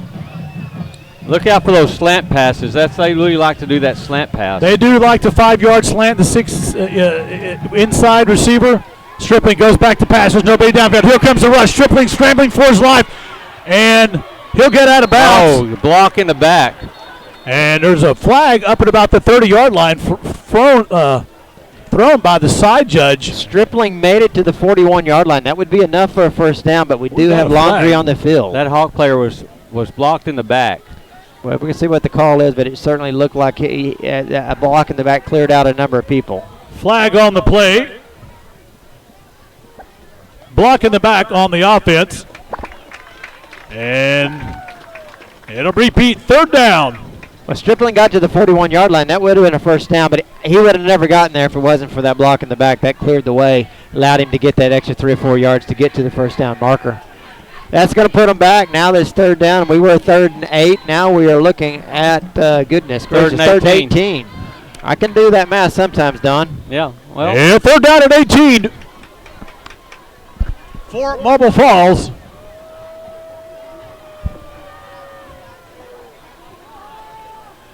Stripling in the backfield with the back with him. He rolls out to the right side, looking downfield, squares his shoulder. There's a rush, and he'll go down. Number 56, Nathan DeLeon on the sack. DeLeon did a great job of getting penetration, but then shedding his blocker. The blocker was between him and the quarterback. He was able to shed him and just made mincemeat of the quarterback. So far at this point, it's been our speed versus their size on defense. Absolutely. I mean, they have the size up front, but I tell you what, it's the speed and the quickness to hold the block more than a second. Absolutely. Brings up 4th down for Marble Falls. They'll be kicking from the 15-yard line. Back deep is number 21, Trenton Lorette. High kick, end over end. Lorette's looking at it. He catches it, fair catches it, and he'll stay at the 50-yard line. And Lorette fair catches it at about the 50. They'll mark him down at the 49. And that's where Canyon Lake will take over. 1st and 10, Hawks. I think Lorette wanted to catch it and go. He was telling his player to get out of his way. They called it a fair catch signal. He was really waving his guy off. But nonetheless, it's at the 49-yard line, and it's great field position. You talked about De Leon on that last play on defense, and him chomping at the bit to get out on the field as a senior, and he's certainly making his presence felt early in this game. I talked about what he'd be one of the guys to watch out for this year, kind of like last year when Harwell came out of nowhere, not to us, but to the general public. Watch out for De Leon. 1st and 10, Canyon Lake. Peyton McMullen gets in the pocket, swings out, throws a pass downfield. Pass incomplete, intended for J.T. Green. Flag on the play back at the 40 as the quarterback, Peyton McMullen, goes to the ground. We've got some laundry down there where the quarterback got knocked down. I don't know if that's going to be a roughing the passer or a holding on Ruff. Ruff was roughing the passer is the call. Yep. And that'll be 15 yards. Ruff had the block right in front of him. That's why I said it could have gone either way. But I tell you what, I turned my head away to see what happened on the pass play and didn't see the hit. They'll move the chains on the far side of the field, and that'll be enough for another Canyon Lake first down.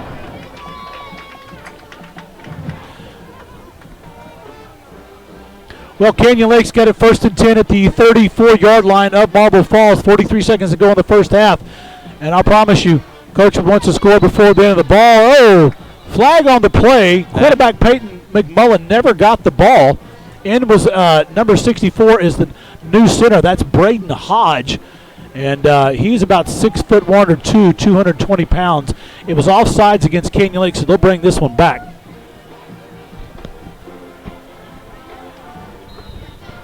As you said, they certainly would like to score before the end of this quarter if they could. 41 seconds left in the first. Martelli comes in with the play. Out goes Hodges to center. Connor Rose split out to the right end.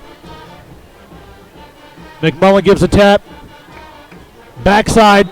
And play didn't get underway before another flag came, and that's going to be motion by Canyon Lake. And, you know, Don touched on these mistakes. Canyon Lake, its first game of the season, is going to be so many things you got to work out. But offsides, motion, Canyon Lake. And that'll push them back 5 yards. Repeat, first down. Yeah, they've given up 2 quick penalties here. But you can't have that against good teams. You just cannot. But it's early in the season. You expect this sort of thing. Now they're looking at a 1st and 20 as opposed to a 1st and 10, as they have quickly given up 2 procedure penalties. Ball all the way back to the 44-yard line of the Mustangs. McMullen rolls right. He's got plenty of time. Peanut. Backside peanut trap. There goes Jacob Ruff. He's going to score. 30, 20, 15, 5. Touchdown, Canyon Lake. Jacob Ruff on the backside. All the way downfield for 44 yards. Touchdown, Canyon Lake.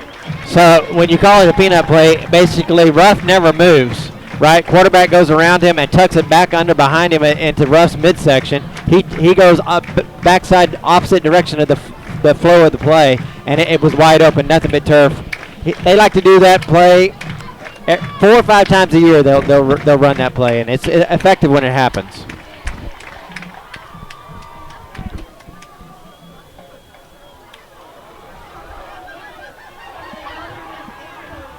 And the extra point attempt, no good. Chance Martelli on the fake. And he will get in and score. Canyon Lake 16 and the Mustangs 0. I don't know if that was a prescribed play or that was a bobble play. It was prescribed. Martelli took the ball, snapped to the holder. The holder, Martelli came back around in motion. He pitched it to him. Martelli was going to roll out to pass. Both the receivers were covered, so he ducked. Tried to get to that corner. Goal line. Got stopped at about the 2-yard line. Was not able to get there. Well, what they're trying to do, they're ahead 10-0. 16-0. If I can get up to 18, then you're getting where they have to score even more times than just 2 times. It's a possession battle, absolutely. Right. Back deep to receive the kickoff. Number 7, Wells. Well, number 20, Hill, and number 3. Well, I had Rodriguez. There you go. Kicking the ball for Canyon Lake at the 40-yard line is number 21, Trenton Lorette.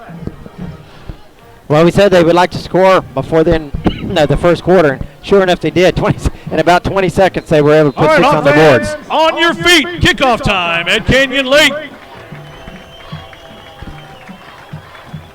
16-0, 27 seconds to go in the first quarter. And there's the kick high up in the air. It's going to go to Rodriguez again. He'll take it to 25. He's out to the 30. Runs into traffic. Nice move by Rodriguez. And number 3, Rodriguez, with some nice moves, gets it out to about the 42-yard line after initially being hemmed in. And that's the second time Rodriguez had a great return. Yeah, he did a nice job getting that 10 yards. They're going to mark him at the 40. So, but nice job on him getting 10 yards after the catch. It'll be 1st and 10 for the Mustangs at their own 40-yard line. 22 seconds to play here in the first quarter. Well, I'll tell you, the size is not a wanted item, unwanted item there on the front line of the Mustangs. I'll tell you, they're big boys. They're 1st and 10 Mustangs tripling in the backfield with 2 running backs. He'll take it into the RPO up the middle run option. He goes inside, outside, Tripley becomes a blocker, and here comes Jacob Neal. Jacob Neal on the tackle. And Jacob Neal coming over from strong safety position all the way up, about 7 yards on that. And Neal makes the tackle, and a gain of 2 on the play. It'll be 2nd down and 8 for the Mustangs. Neal did a nice job coming up from that safety position. The play was up the middle. The back dove down in the middle. There was nothing there. He broke it out to the left side. Quarterback got a block out in front of him, and but Neal just came up and pressed the run very quickly and was able to stop him for a 2-yard gain. And that's the end of the first quarter of play here at Canyon Lake High School. Your score, Hawks 16 and the Marble Fall Mustangs 0. Their quarterback had an Olay block on that too. It wasn't much of a block. He had a chance at a block. Yeah, he did. He just didn't make the block. Kind of looked like Peyton Manning out there blocking or something. Yeah, maybe he doesn't do a lot of blocking in practice, I'm suspecting well, hey, at this point. I'm going to give away 2 tickets to Randy Rogers and Josh Abbott Band.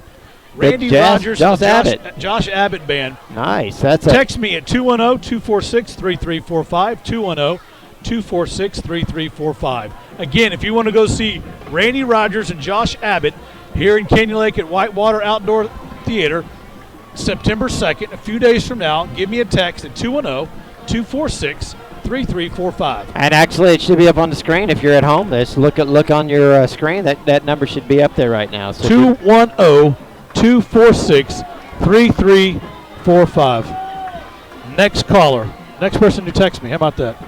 That's fantastic. It's great. That's going to be a great show this weekend. So you got nothing going on that's Sunday night or is that Monday night? I think it's Sunday night. If you got nothing going on, that's a great gig. 2nd down. And second down for the Mustangs, and they'll get it out to the number 34 with the reception. They'll pick up maybe a yard. They had a whole host of Hawks over on that right side of the line. Mayberry on the reception. It'll be 3rd down and 7 for the Mustangs. Just for you guys' entertainment, Marble Falls finished with minus 8 yards total offense in that first quarter. Well, that's a good set of defense. I mean, Coach Hooper's got his guys early on really playing well. Stripling looks back to pass. He's got a nice pocket. Rifles one down, and they caught it. Reception made by the Mustangs. Number 86 on the reception. Henshaw. He catches it about the 48-yard line of Canyon Lake, and that'll be a Mustang 1st down. That was a nice catch over there on the sideline. The ball was low. He had to really reach out almost across the out of bounds line in order to make the catch. Well, we have a winner, somebody named Monica. Not sure who that is, but Monica won 2 tickets to Randy Rogers and Josh Abbott Band. Congratulations, September Monica. 2nd. Back into the action. Here come the Mustangs, and there goes the Hawks. Clay Weber made a nice play. Brandon Robinson on the blitz, and wrapped up by number 52, Weber on the tackle for a huge loss. It'll bring it back about 2 yards, make it 3. It'll be 2nd down and 13 for the Mustangs. Ball at the 48-yard line of Marble Falls. Tell you, that's a nice blitz by I think that was Neal. You said was that Brandon Robinson came in there and he applied the pressure and Weber. He cleaned up. He cleaned up, man. I tell you what, he wrapped him up, put him down hard. It'll be 2nd down and 13. Ball at the 48. Stripling takes the ball, looks back. This is the right side. Pump fakes, got one, zips one in there, and Rivera. Nice play by Rodriguez Rivera. on the reception for Marble Falls, tackled by Rivera. He'll pick up about 5 yards. It'll be 3rd down and about 6. Rodriguez is quick. He split way out wide. Boy, is he quick. He did just a slant play, but I got to tell you, Rivera was right on that play. It's a really hard play to stop unless you can get your arm in there in front and poke the ball away. But he was right on the player and kept him from really going anywhere after the catch. Brings up 3rd down and about 6 for the Mustangs. Trips to the right side, and the whole right side. Well, now they're saying everybody moved on that play. They're saying they were drawn off sides, and the Mustangs say no. But here come the referees. We'll get the call from the man in the stripes.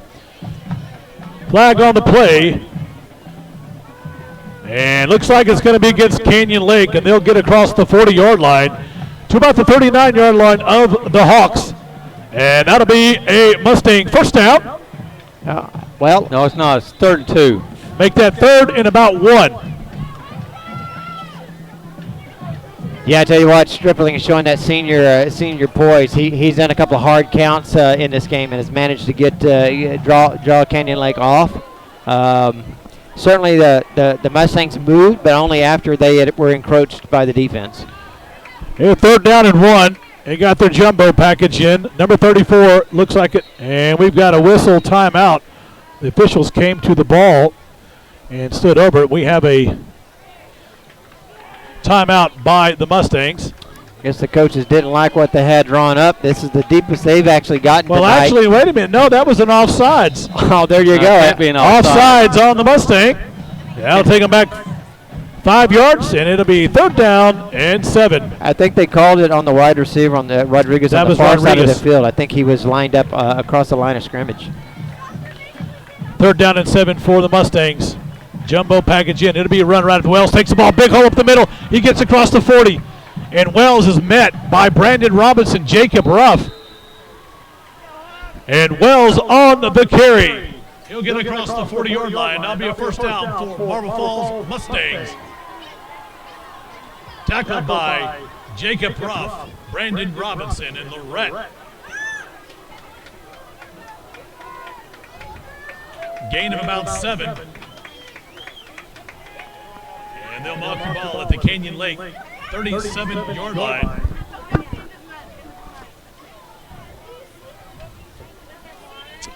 Well, I'll tell you what, they're making a stand. They go backwards, they go forward, but slowly they're inching their way further into Hawk territory. Stripling takes the ball. Oh, ball over his head. It's a fumble on the play, and it's a jailbreak to get to the football. Stripling had the ball in his hands, but it was high on top of his helmet, went over his head. And let me tell you what, here goes the mean green earth grinding machine of the Hawks after it. And the Mustangs will retain possession. Big number 36 came crashing in on that play. I don't have his number here in front of me. That on the Canyon Lake side of this. Alex Harden. Harden in the game. Did a nice job. Did a nice job of getting penetration on that. As you said, that snap, that high snap went over the quarterback's head, but they were all over him. Brings up 2nd down and about 20.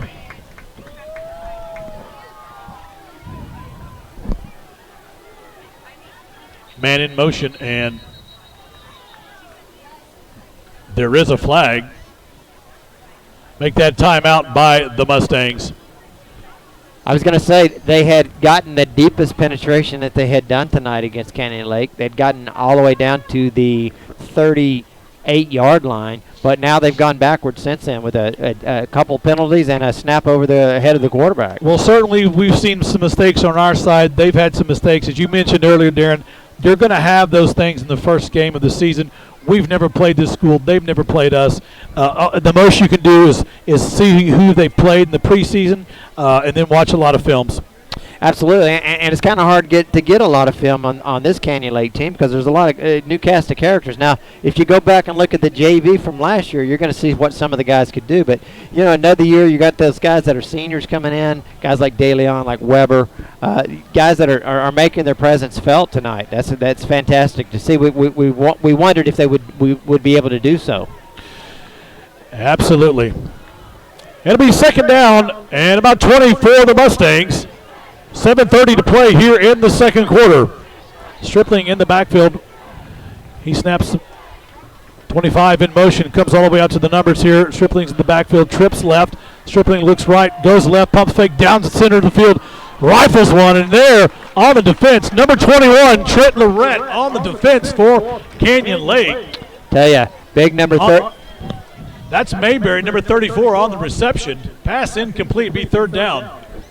Sorry about that, Corey. Yeah, big number 34. The ball was thrown high. He went up for it, and I tell you, Lorette just T-boned him in the back as he was up. So he's going to feel that. He got up off the turf, but he's still a little hunched over there as he stands. He's going to be taking some Doan's pills in the morning, I can assure you. That was his first incompletion of the night. But we got to look at his gun. He rifled that ball, I can tell you. Stripling has a gun on him. Brings up 3rd down and 20. Stripling goes to the left side, looks in the flat, has a man right there. Rodriguez and the can't handle pass incomplete to Rodriguez. Ball was in his hands. Number 20, Chacon there on the defense. So it'll go to 4th down for Marble Falls. And they'll line up to punt the ball. Back deep is going to be number 15, Nick Rivera.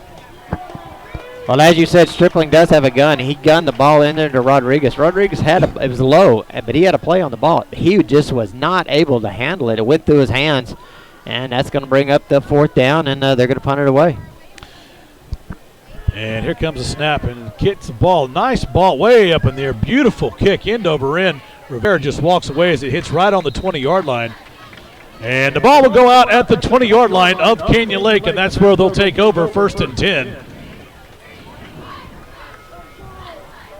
Don't forget, tonight, after tonight's game, Lucky's will be open till midnight. Their kitchen will stay open till 11 o'clock. So Lucky's Restaurant Sports Bar will be open for everybody who wants to go down there and get their fill of Lucky's delicious menu hamburgers and steaks. 1st and 10, Canyon Lake. Backside, it's going to be Chacon. He scissors around, gets one move, second move, and he'll get a few yards after the initial contact. And a little stiff arm, but Chacon works his line. He's been back there running that ball for 3 years now, so he knows the holes, and it wasn't there. Well, Defensively, free safety, number 13, Long, on the tackle, along with number 20, Hill. Gain of about 4. It'll be 2nd down and 6. Martelli into the game. Nothing about Chacon is that he didn't have any scrimmages, so this is his first action. It's going to be a backside to up the middle is Allman. Allman on the carry, number 5. Allman will get out past the 30, down to the 32-yard line. Number 28 on the tackle, Van Hoos. They'll move the chain to the far side of the field, and that'll be enough for another Canyon Lake first down. It was a nice run by Allman. And again, just nice work by the quarterback. It's, he does such a good job of kind of disguising where the ball's going. It takes us a few minutes to find out where the ball's at after the handoff. This time it's Allman on the left side. Make that the right side. He is hit by number 10 on the tackle for Marble Falls, along with number 28 again. Van Hoos. Be lost on the play. It'll be 2nd down. Make it gain of 2. 2nd down and 8.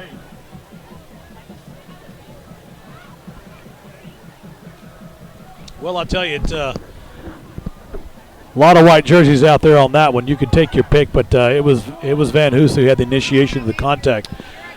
Here comes jet sweep, Connor Rose on the left side. He's got Ruff in middle. Ruff puts a man on his back, and Connor Rose. And Connor Rose with the jet sweep left side. Good block by Jacob Ruff. They'll get across the 40, and we've got a man down on the field for Marble Falls. And unfortunately, that was a first down, though. It was a first down. It will be a first down. We have a down Mustang on our side of the field. I didn't see exactly what happened, but there was 3 or 4 bodies going out of bounds. Well, he had a good block. Ruff had a good block out in front of the runner, and it just strung along. And when you get out, as you're going out of bounds, just looked like the kid may have lost his footing a little bit. They're looking him over, and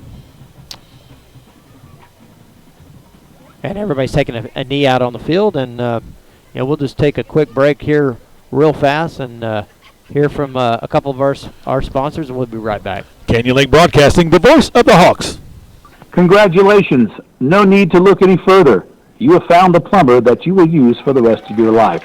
That's right, Cowboy Plumbing Services. Cowboy Plumbing Services is a family owned and operated by Jared Criddle and his very nice and sweet wife, Sarah. They've been serving the San Antonio and New Braunfels, Texas Hill Country, and surrounding areas for over 17 years, and always with the same priority: customer satisfaction. Water heater replaced, leak fixed, drain unclogged, gas line installed, or even remodeling your new home, Jared does it right the first time. Proud to be a part of the Hawk community here in Canyon Lake and are aware of all the local codes, rules, and regulations. So what sets Cowboy Plumbing Services apart? The answer is basic: honest and integrity. They live by the creed from 2 Timothy 2:15. And we're back here. That was Cowboy Plumbing as Peyton Manning rolls to the right side. Deep pockets, looks deep, has a man downfield, and just a little long, out of the reach of Connor Rose. There defensively was number 10, Crace. Well, you called him Peyton Manning. I Hit don't that think he Croyce. is, but he threw a great ball down the field. He was open. He just had a little bit too much on it, and Connor Rose had his man beat, that's for sure. But he had time in the pocket, Darren and Don, and didn't look panicked at all, and threw one just a little bit out there. Might a little bit of some of that sophomore nerve. Knight's a pretty ball. I mean, the ball, he throws a nice ball. Again, that ball carried probably 35, 40 yards in the air. That ball had backup on it, didn't it? It did. Yeah. It did. Here come the Hawks. Lucero kicked out wide right. It's going to be a backside fumble on the play, and fumble on the play. And Marble Falls has it. Well, it was a handoff. Again, he's disguised it well to Connor Rose, and it just was not clean. Hard to tell exactly where the problem was there, but it was not clean. Both went two opposite directions. The ball stayed on the turf, and unfortunately, nobody there but a Mustang to fall on the ball. And the Mustangs take over, first down at the Canyon Lake 40-yard line. 5:29 to play here in the second quarter. 16-0. The Hawks over the Mustangs. Yeah, here comes Stripling out here. Number 7, Wells, and number 34, Mayberry. And they'll see if they can't take a turnover and turn it into some points for the Mustangs. I know Connor Rose is pretty upset about losing the handle on that ball. And Wells up the middle, and it is filled quickly. And Wells gets up the middle. Big number 60 was all over that. That'd be Hudson Duke. Hudson Duke on the tackle for Canyon Lake. He did a nice job of forcing pick up of 3. It's second down and 7. Here come the Mustangs trying to get a little momentum built up before halftime. Another run right up the middle. Bounces to the right side. Here comes the Hawk defense. And number 2 on the stop, Grayson Lee. Pickup of about 2 for Wells. It'll be third down and about 5. Lee did a nice job coming up for that middle linebacker and just supporting that run, just knifing through to the outside edge and just stopping that runner after only a gain of 2 yards. Grayson has lots of speed out there, guys, and he knows it's a beeline to the ball every time. Barker in the backfield for the Mustangs with Stripling. Stripling takes the ball, looks back. Here's a rush, and it's a screenplay, an RPO, and over comes Grayson Lee on the screenplay to Barker.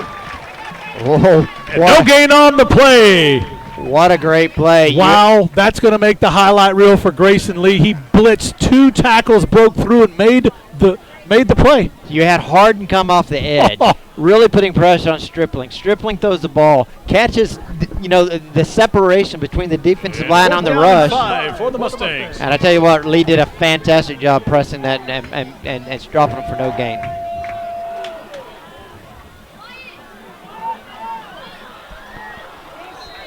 And there's offsides on the play. Well, there was offsides on the play, we think, although I'm looking No, I for didn't the see a flag. flag, guys. The flag I never did not came see a out. I think flag. the guy got back. Stripling thought he drew him off line. There was no flag. No flag on the play. A fourth down conversion, no good. The Hawks will take over first and 10 at their own 35-yard line.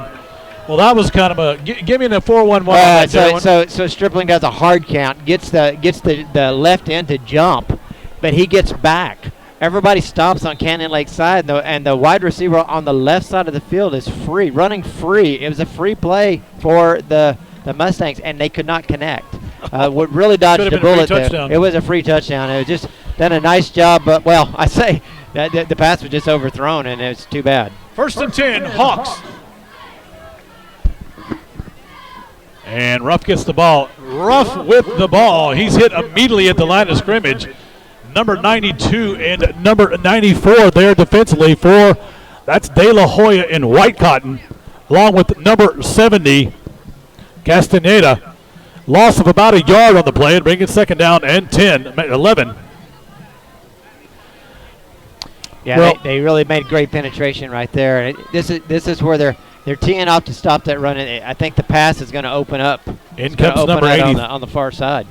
In comes number 83, Royer. They got a tight package. It's going to be a jet sweep to the right side. A lot of blockers in front. Here comes Connor Rose on the jet sweep. Knocked out of bounds by number 11, Anderson. It's going to be close on the spot. We're going to see what they do here because he got right to the 45-yard line. And I think they're going to call it a first down. And they'll make it down to the 45-yard line. They'll move the chains on the far side of the field, and that'll be enough for another Canyon Lake first down. That was just a straight jet sweep there, and Connor Rose showed his Jacob speed. Ruff had a great block on there. He did. He absolutely did. And Rose, when he gets free, he's got the wheels. First and 10, Canyon Lake. Backside trap, Chacon. He's going to get by the linebacker. And tackled for the Mustangs right on the middle. Number 46 with the stop. Neal. Chacon will pick up 3. It'll be second down and 7. The Mustangs have done a nice job on that backside trap. They really haven't got a lot out of that tonight. They've really done a good job of smelling that out. Obviously, they've had a little more struggle with some of the toss sweeps, but Martell good play there. Come in type formation, left side. It's going to be a backside trap again, and they smelt that one out. And a huge play, number 28 on the stop. Big loss for the Hawks. Van Hoos coming in, leading the charge for the Mustangs. And that'll take Canyon Lake back across the 45. -4 on the stop. Be third down and 11. What a play by the Mustangs. Yeah, they got great penetration right there. They smelled that out. That play was just not there. Sometimes you have the right defensive called when you have a play that's meant, and sometimes it works out like that. Great play for the Mustangs. They clearly had it dialed up. And so looks like the Hawks are going to maybe call a timeout here. Timeout called by Canyon Lake. 1:30 to play here in the second quarter. Well, it's third down. Obviously, they got one more play. It looks like Drum is wanting to wind that clock down if they could, and that's what he'd end up doing. Well, another tradition continues here at Canyon Lake High School, and that is with North Shore United Methodist Church. Tonight, after the football game, all Canyon Lake High School students are welcome to the traditional fifth quarter at North Shore United Methodist Church, located on Cranes Mill Road, next to Rebecca Elementary School. Tonight's theme is luau, pulled pork, sandwiches, pineapples, and the works. So, after tonight, go to the fifth quarter of North Shore United Methodist Church. I'll tell you what, that pulled pork sandwiches sound pretty good right now. I tell you what, I could do some eating right at this moment. We got here early, and we haven't had. We're famished. We had no breaks, so no, everybody out there is going to feel sorry for us. Yeah. We've been up here slaving away at it, but it's a good game so far. Well, folks. it's a good game. Got two places to go tonight: either Lucky's Sports Bar and Grill, or you can go to the fifth quarter. Absolutely. If you're a high school student, make your way to the fifth quarter. It's going to be a good time had there by the students, and if you're maybe a little bit older and you're wanting to have a late night snack, they got the full kitchen open. Third down and 11 for the Hawks at their own 44-yard line. 1:30 to play here in the second quarter. Jacob Neal breaks a hobble, comes up to the line of scrimmage, flexes out wide to the left along with Martelli. Rolls right is Brandon Robinson and Chacon. And it's Chacon, the pass incomplete. I tell you what, that was a great Anderson on the defensive stop for the Mustangs. And Canyon Lake will take a look at fourth down and 11. Well, I'll tell you, he's not sending the punting team out there yet, is he? No, McMullen did a nice job on that pass. I really thought maybe there was a grab on Chacon at the very end of it, but they got no call. Ball was maybe thrown a little bit long, and No, it looks like Loretta's going to come out, and they are going to punt this ball away. Kicking the ball for Kenya Lake will be 21, Lorette. Back deep is number 3, Rodriguez. Well, let's see how the Kenya Lake punt team works out for the first time this season. And we've got a timeout called by Kenya Lake. Takes the timeout.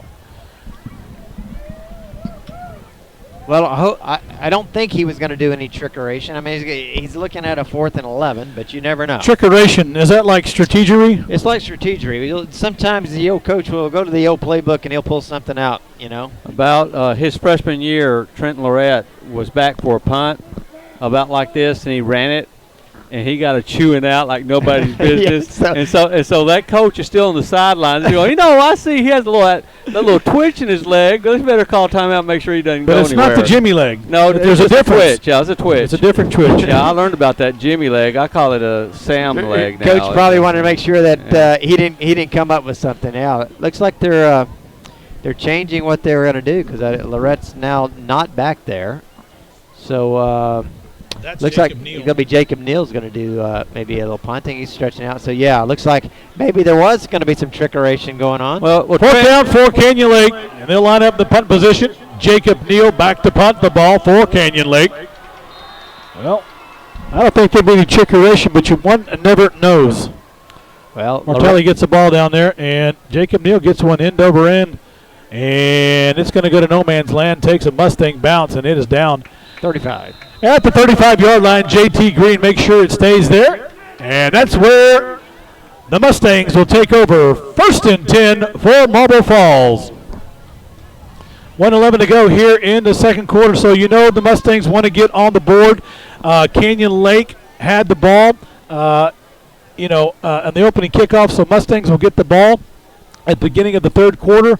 And it would be really nice if you're Marble Falls Mustang fan to get something on the board before half. It gives you a chance for a 2-possession score if things work out for you. But they've got to go up against Canyon Lake's defense, and we'll see what happens. 1st and 10, Marble Falls. Stripling in the backfield with Mayberry. Mayberry takes the ball up the middle. He's a big boy, busts through the middle, and he rumbles and bumbles and stumbles and takes down the umpire, and the umpire is down. Yeah, he got hit pretty good there, so he's down. We have an injury on the field.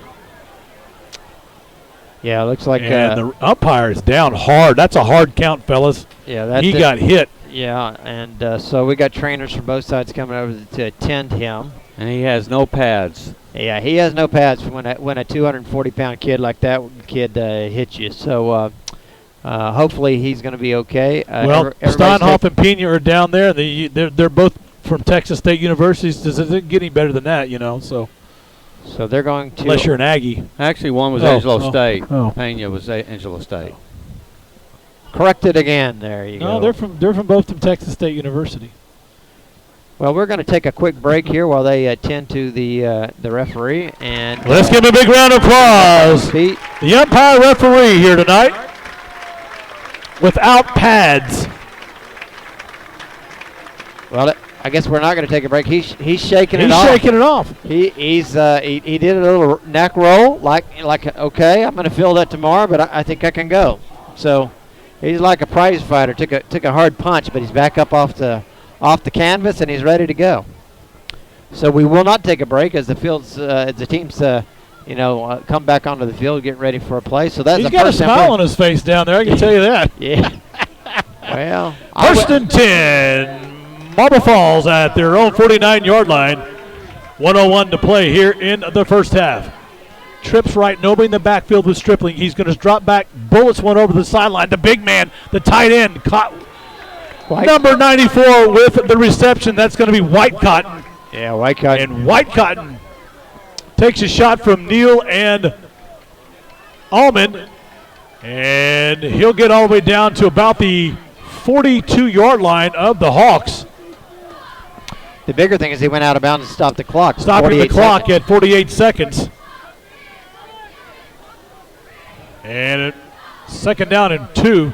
Stripling on the running on the right side. Cuts it back left. He gets to the sideline and Stripling gets the first down. What a move by the quarterback. Yeah, he got flushed out of the pocket. Looked downfield, there was nothing there, and he made a beeline for the for the first down marker was able to get there at the 40-yard line. With the scramble, he'll get across to the 41-yard line. That'll be a Mustang first down. And 31 seconds to go. Here in the first half. Stripling shotgun formation. Nobody out there.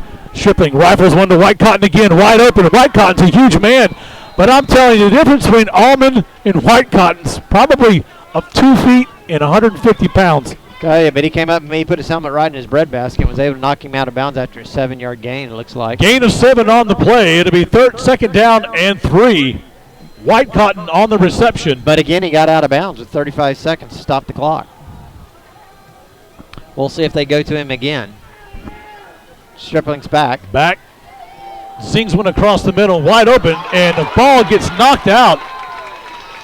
Incomplete pass intended for number 34, Mayberry. And on the hit, Stephen Sharp came up Stephen and made Sharp a play. came over and made the hit.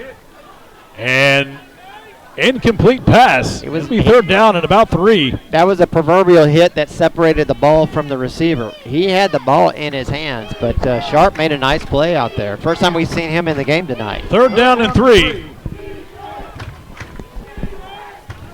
Stripling back out there again, and this time Stripling.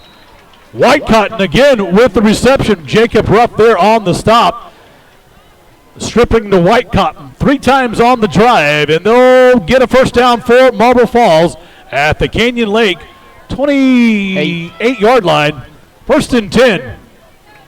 And again, they stopped the clock with 24 seconds, so they've done White a good Cotton, 6'5", 260, 70 easy. Yeah, he's a big guy, but good hands. Stripling on the back. Looks at White Cotton, nothing there. Here comes the rush, and he'll throw this one away. Stripling with the rush, nowhere to go, and throws it out of bounds. As Stripling gets rid of the ball, he'll stop the clock with 17 seconds. It'll bring up second down and 10. Hooper's got his guys in a little bit of a prevent sort of thing. He's not bringing a blitz. He's just trying to get rush with his timeout called by Marble Falls.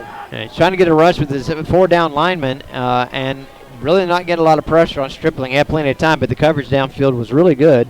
And that allowed him, he just had to throw the ball away. Yeah, and last night, Marble Falls scored on Canyon Lake 3 times in both games in the last minute. For the half or for the game. And so I'm looking at this going, oh, well, you got to stop them, guys, because and what they did, they kind of lull you to sleep, but then they go deep down the middle and they get a 28-yarder and things like that. So they got to be careful. Right. Well, that's exactly what they did. They 2 shots over on the left-hand side to White Cotton, and then they had the ball down the middle. Fortunately, a good play by Sharp that knocked that ball loose. Otherwise, they would have done exactly what you said, Don. And they're setting it up just like we do the run with the pass by thinking you're going to go outside, and then all of a sudden they fake the outside and go up the middle. Well, it brings up second down and 10 for Marble Falls. 17 ticks on the clock. Your score, 17-0, Hawks up. In the backfield, we got Wells and Stripling. Trips to the right. Trips to the right in a bunch, in a covey. Stripling walks up the line, gives an audible. Wells looks over, shifts to the left side of Stripling. Shotgun formation. Stripling looks back. He looks downfield, wait for a guy to clear the end zone, and the ball goes all the way down to Rodriguez, and in and out of the hands of Rodriguez. Pass intended for Rodriguez Rivera there on the defense for Canyon Lake. It'll stop the clock with 10 seconds. Bring up third down and 10. The ball was thrown deep into the corner. It was a tough catch if Rodriguez could have done it. The ball was there, but he just couldn't reel it in. He had a little bit of air, too much air on it. That's all he needed.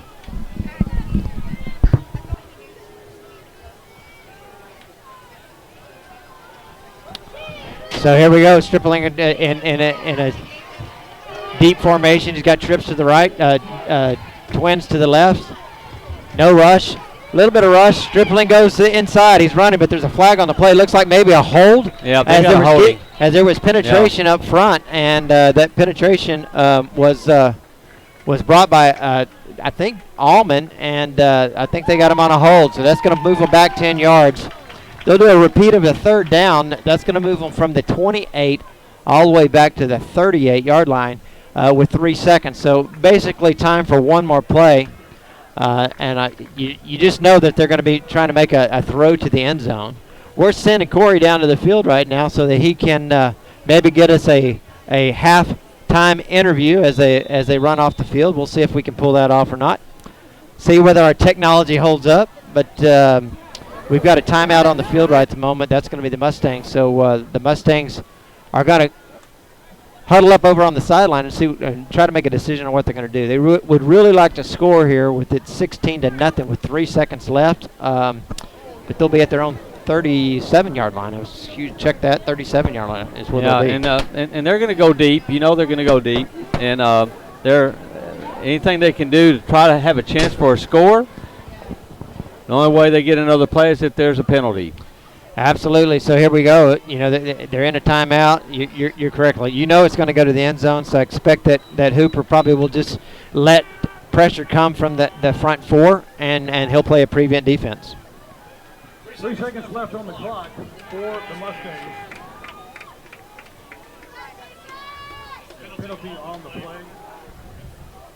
Push him across about the 36-yard line. 37.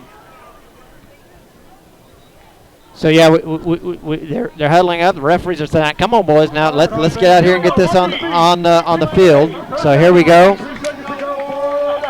So again, you're going to have White Cotton split out far to the left, trips to the right. So and then he's got a slot receiver. So he's got twins to the left and trips to the right. And here we go. Tripping, looking downfield, directing traffic. Let's run loose, way down in the corner, and it's out of bounds. They were trying to hit the big man White Cotton down there in the corner, but couldn't be done. Nice coverage. And that's the end of the first half of play here at Canyon Lake High School. Your score, the Canyon Lake Hawks 16 and your Marble Fall Mustangs 0. Well, I'll tell you what, a lot to talk about here. First game of the season, some mistakes, more for Marble Falls so as towards not being, in a rhythm, but that's to be expected to anybody playing on Friday nights tonight.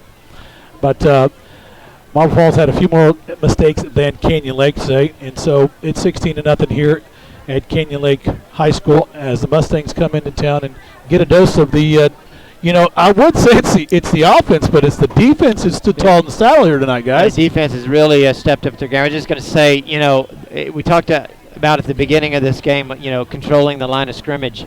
And I'd have to say, clearly, on the case of the Canyon Lake Hawks on the defense side of the ball, they're controlling the line of scrimmage. They're not giving up a lot of big plays.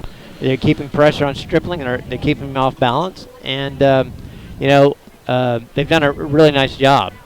And the other thing is that you see a lot of different combinations of people yet in the game. So it's not like they've settled in on just a group of 11 on one side. They're running a lot of players in and out. Well, as you know or don't know, quarterback coaches give you a 2-deep roster, and it's the first string, and then it's the second string. Well, tonight we have a 2-deep roster for both teams, but I'll tell you, on the Canyon Lake side, and certainly on Marble Falls, as White Cotton was evident, 3 passes in a row. He played on defense at the left tackle. We've seen a lot of that cross-mergination, if you will. Second string, first string, everybody's in and out constantly on both sides. Absolutely. So they're, early in the season, they're kind of feeling their way through this, figuring out what combinations are going to work better. But more than anything else, I just think it speaks to the depth here at Canyon Lake in terms of having that number of players that they can work in and out and not really give up much in the way of speed, size, or talent. So Alex Harden, number 36, all 5'9" of him, about 200 pounds. He's kind of a fullbackish looking guy. Known him all my life. He's not your 6'2", 6'3" big defensive end, but he has speed and he's got around the corners several times. Well, at the end of the day, you get a big tackle, but does the big tackle have the footwork to keep up with that quicker man? And he's shown some nice moves and has really played well early in this game. Absolutely, and so does size matter? Well, speed matters. Speed matters. Speed matters, and I think that's the big thing that when you look at it, it says maybe size does. Size and speed is what you want, but speed has its place. Absolutely. Well, speed has rendered victorious so far going into halftime, but what also has been victorious is Meemaw's Tacos to go. Next person who gives me a text wins Meemaw's Tacos to go. $10 gift certificate. Next person at 210-246-3345. 210-246-3345. You'll win some Meemaw's Tacos. And the next person who calls after that is going to give you a Don Chiente dinner plate. Woo! And the next person after that is going to get a Lily's Java Pad coffee. Man. Here we go. 210-246-3345. You can't help but be a winner. You cannot help but be a winner. 3 in a row. 3 in a row, man. 1, 2, 3. Hey, that's what you're going to do. 1, 2, 3. If you got it, give it away. Absolutely. You got to give it away. And we got great sponsors. We got great things that we're giving away, and that's fantastic. So we'll see this. So the number's up on the screen. The number is also, you've given it to them, 210-246-3345. So get on your texter machine and get your text in. Monica Quintanilla won the Josh Abbott and Randy Rogers tickets on 9-2. Very nice. But we have another pair to give away also later on today. You have another pair. Another pair. Same concert. 9-2. 9-2. This Sunday. Labor Day. Josh Abbott, Randy Rogers Band. Whitewater. Whitewater. Wow. I'm telling you. When are you giving that away? Well, in a minute, in third quarter. I'm going to call back in when that happens. I might need those. Somebody loves Meemaw's Tacos. They didn't give me their name. Natalie from Texas on JT Green bandwagon. Oh, very nice. JT Natalie. Green. Yeah. Well, you know what? There's a lot of people on that JT Green bandwagon. But what's Natalie's last name? That's the big surprise. Yeah, well, she'll text it back in, I'm thinking. We still got Don Chiente dinner plate and Lily's Java Pad coffee located in the Hancock Center. But they love Meemaw's Tacos. She does. Natalie said she's in. She's in 100%. Why have 2 tacos when you can have 12? Hey, look, man. Seriously. They have a carne asada over there that is something else, man. I'm telling you what. They do. Don, let's go over some second half stats. Did you get it? You didn't even get that, did you? No, I'm ready. Oh, I was trying to get him with the second half stat. Yeah, you almost got him on. It got me on the second half. I was like, man, what are you thinking, man? We're already, But clearly you meant first half. Just seeing if he was awake. The stats are going to be a lot like the score in that Mustangs Marble Falls has just 41 total yards of offense. Canyon Lake 175. 5 first downs for Marble Falls and 9 for the Canyon Lake Hawks. The Mustangs have rushed 14 times and have -3 yards rushing right now. There's a lot of sacks. There's about 5 sacks in this game that caused them underwater on their rushing. Canyon Lake has rushed 19 times for 151 yards. Mustangs have completed 8 passes on 15 attempts and no interceptions. And Canyon Lake has 1 completion, the very first pass of the game. 3 incompletes. One completion out of 3 passes and no interceptions. 44 yards of passing offense, which tells you they're averaging about 5 yards a catch. Mm-hmm. And Canyon Lake has 24 yards on their 1 catch. And that is true blue slot T passing. You're going to get more than 5 to 10 yards on those types of receptions. The punts, 3 punts for 33-yard average for the Mustangs. 1 punt for 30 yards for Canyon Lake. No fumbles lost, no fumbles for the Mustangs, 1 fumble and 1 loss for Canyon Lake. The Mustangs have been penalized 45 yards on 5 penalties. Canyon Lake 5 penalties for 25 yards, which tells you their penalties are a little bit more severe than ours have been. All ours have been motion or offsides so far this season. So that's your halftime stats. I'll also tell you that Jacob Ruff has 5 rushes for 84 yards. Next up is going to be Connor Rose for 3 rushes for 40 yards. So you have some big play runners on those 2 players. Well, that's good. That's your stats brought to you by Don Holmes, owner of the HilltopNewspaper.com. And we got Natalie Marshall, $10 gift certificate to Meemaw's Tacos, and Coach Gallagher chiming in for the Don Chiente. We're going to give him the chicken poblano enchiladas. Oh, yeah. You got to go for the poblano enchiladas. Yeah. Nice. You'll enjoy that. Yeah, Coach Gallagher. He went over and is head of security at the Alamo Early College, I believe. Well, there you go. I noticed that I didn't see him the other night at Meet the Hawks, so that's a good deal for Coach Gallagher. I know he's going to enjoy the Enchanted play. Oh, yeah, absolutely. And we still got to give away a Lily's Java Pad coffee. Lily's Java Pad. Latte. Can I? You can get a latte. Can you get a latte? You can get anything you want. Cappuccino. Can you get a cappuccino? You can get a cappuccino. So the next person who gives me a text going to win that Lily's Java Pad coffee here at the Hancock Center. You could get just a black cup of coffee. Or you can just go and get a big old black cup of coffee like I do. That's nice. I'm not in that frou-frou stuff.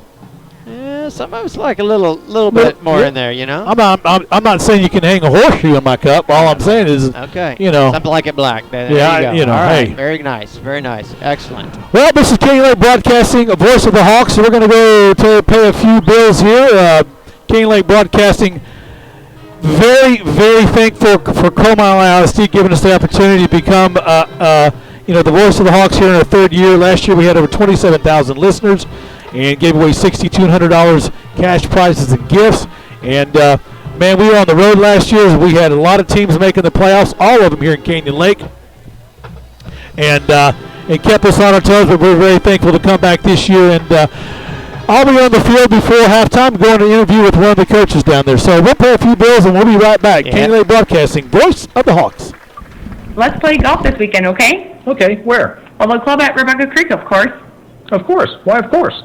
3 reasons. It's in fantastic shape, has a great pool to relax in after you're around, but the best thing in the hill country is the tasty grilled smash burger. Okay, I'm convinced. Let's call for a tea time. What's the number? The number is 830-885-5168 or visit their website at www.rebeccacreek.com.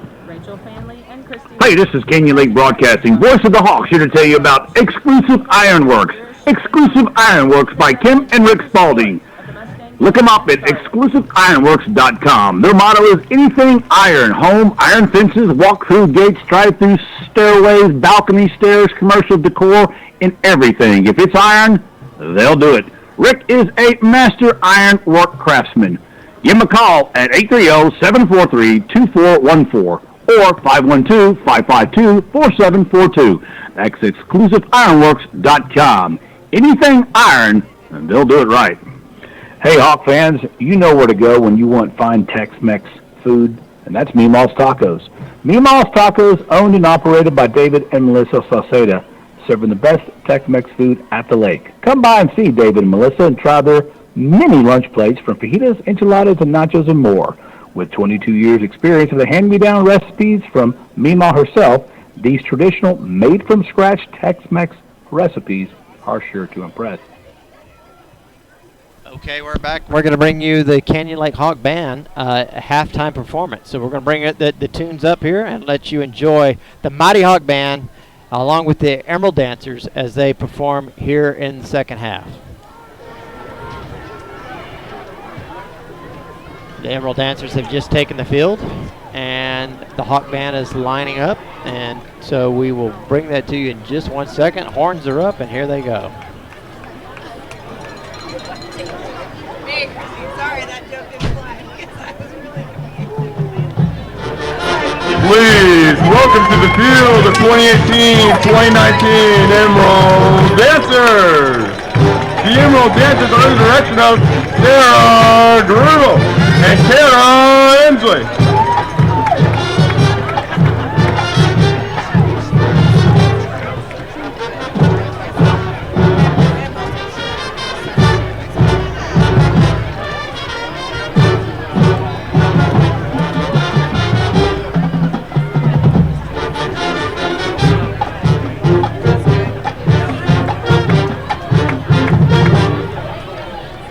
The Emerald Dancers are led onto the field by Social Officer Aspen Hugo, Social Officer Cameron Patterson, Social Officer Kaylee Chavez, Social Officer President Maggie Lesturgeon, Lieutenant Kirsten Florence, Lieutenant Lily Lesturgeon, Lieutenant Audrey Montgomery, Co-Captain Laura Wood.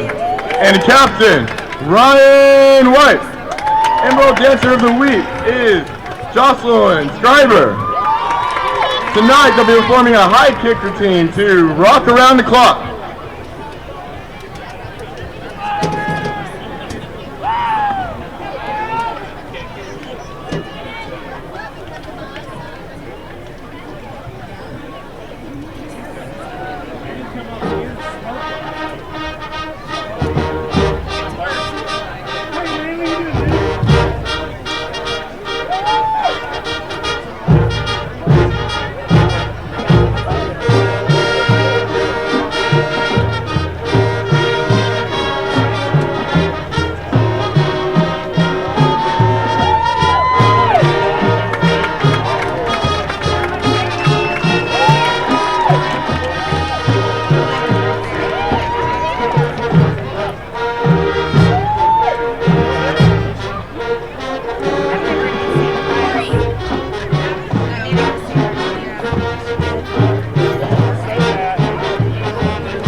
Ladies and gentlemen, now setting up on the field, your 2018 Canyon Lake HAWKS Band. Our show this year is titled Teams from Arabia with musical selections from Rimsky Krzyzkov, Brian Baumaj, and Samuel Hazo. Section of the week is the trombones. Freshmen of the week are Lily Wilson, Chloe Rainbolt, and Connor Gay.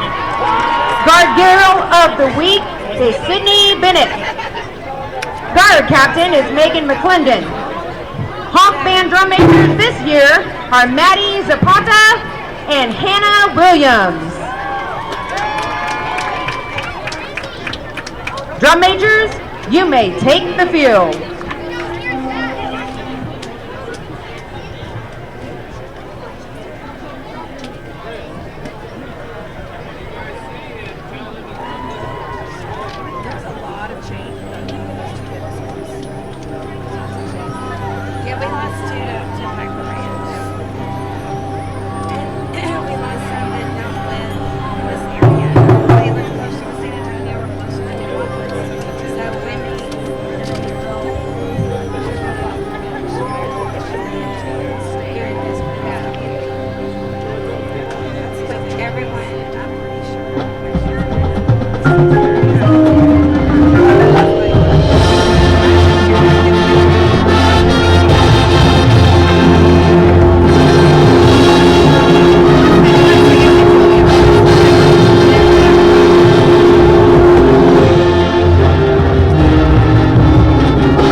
We don't want to. We're catching some.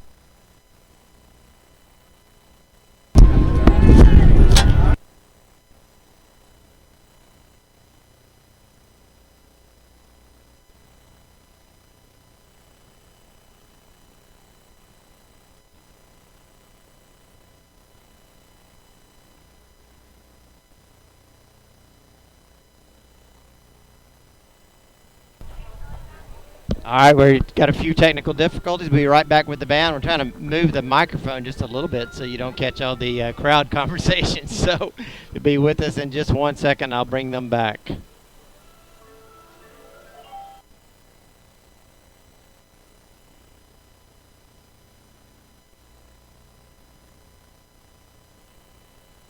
We appreciate your understanding, and it's the Mighty Hawk Band doing their UIL routine.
All right, that was the Mighty Hawk Band that was underway, and so they'll be leaving the field, and they're starting to blow up the old Hawk tent, and we're going to take a quick break here and bring a couple of our sponsors to you, and we'll be back in just a moment.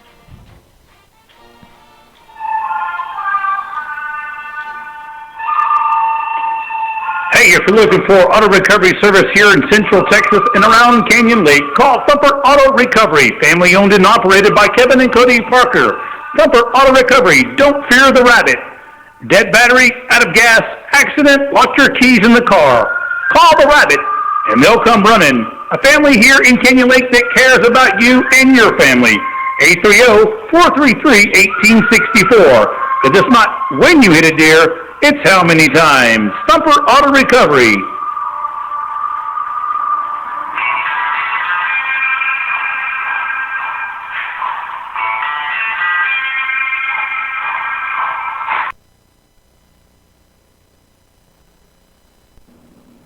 Hey, this is Canyon Lake Broadcasting, voice of the Hawks, here to tell you about Exclusive Ironworks. Exclusive Ironworks by Kim and Rick Spalding. Look them up at exclusiveironworks.com. Their motto is anything iron. Home, iron fences, walk-through gates, drive-through stairways, balcony stairs, commercial decor, and everything. If it's iron, they'll do it. Rick is a master ironwork craftsman. Give him a call at 830-743-2414 or 512-552-4742. That's exclusiveironworks.com. Anything iron, and they'll do it right. At Lucky Sports Bar and Grill, you won't fail to see the Big Texas personality. Come watch some of your favorite sports while enjoying our great food or an ice-cold beverage from our full-service bar. You can choose between indoor or outdoor patio-based seating. Lucky's is now open until 11 p.m. every Friday, varsity home games. Go Hawks! We're located at 18100 FM 306. And we're open daily, and you can find our hours at luckysportsbarandgrill.com or give us a call at 830-935-3115. You may think you can get a good burger almost anywhere around here, but at Baja Barbecue Shack, we have a lot more to offer. While enjoying one of our delicious options between Tex-Mex and barbecue entrees, or enjoying a drink at one of our full-service bars, you and the kids will be well entertained by our live music while overlooking the marina, which is one of the best spots in Canyon Lake to see the beautiful sunset. So come join the Baja family. Find us at BajaBarbecueShack.com or give us a call at 830-935-3122. PaulSawyerSeptics.com, installing systems that last a lifetime.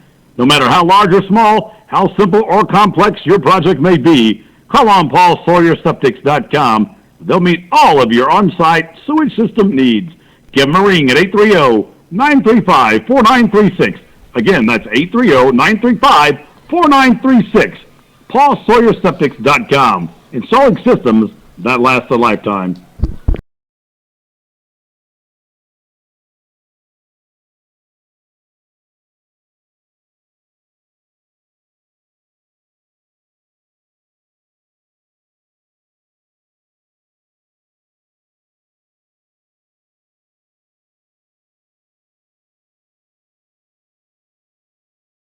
Lake Hawks are warming up, fixing to get in the tunnel. Their score is 16-0 here at Kenyon Lake High School. And boy, it's been a tale of two cities as the ground and pound has taken effect, as long as also the defense of Kenyon Lake. And here comes our Hawks.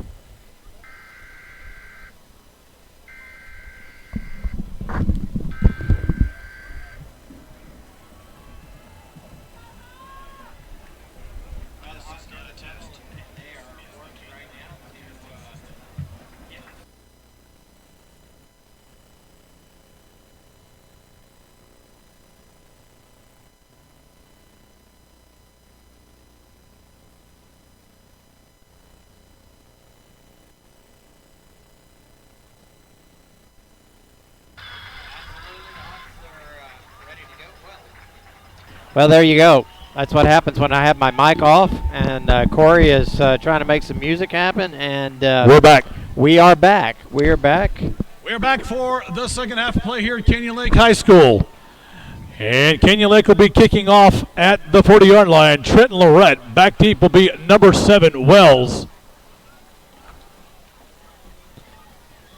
Corey, do we have a correction that we need to make? And we have a correction to make up here in the booth. Number 16, Nails, for Marble Falls, is the quarterback for the Mustangs.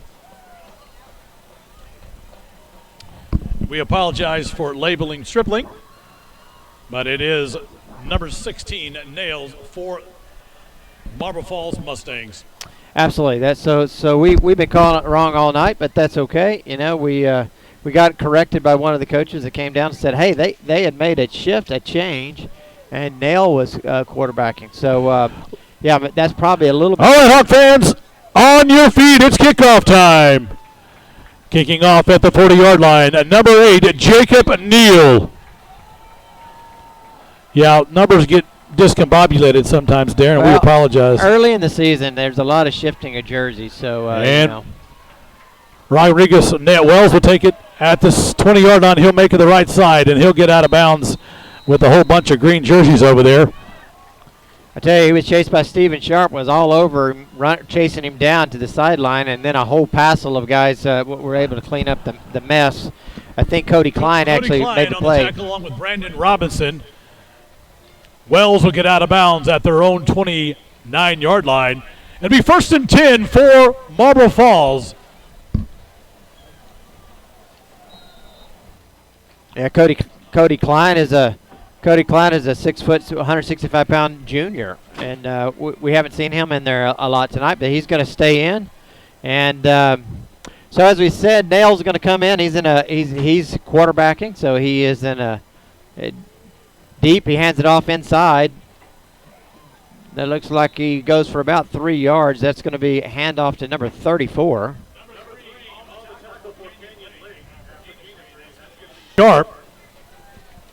Sharp on the tackle. Absolutely, after a gain of 3, Sharp was able to go for there, and as I said, Nell is quarterbacking. I mean, 2nd down and 7. Nail hands off to Mayberry. Mayberry up the middle. He's a big boy, and he gets tackled down low. And Alex Harden on the tackle for Canyon Lake. Mayberry, the carrier, gain of about 2 on the play. He stopped by Duke also on the defensive stop. Brings up 3rd down and about 6. Yeah, they didn't get a lot of push. That's a big kid that number 34 is. He's a huge back. But Harden was able to go low on him and bring him down. Absolutely. Alex Harden, we talked about him a while ago. Not the biggest guy, but he is fast. Here comes a blitz outside. Nails gets the ball off. In and out of the hands of number 80 for Marble Falls. Linder. Pass incomplete. That'll bring up 4th down for the Mustangs.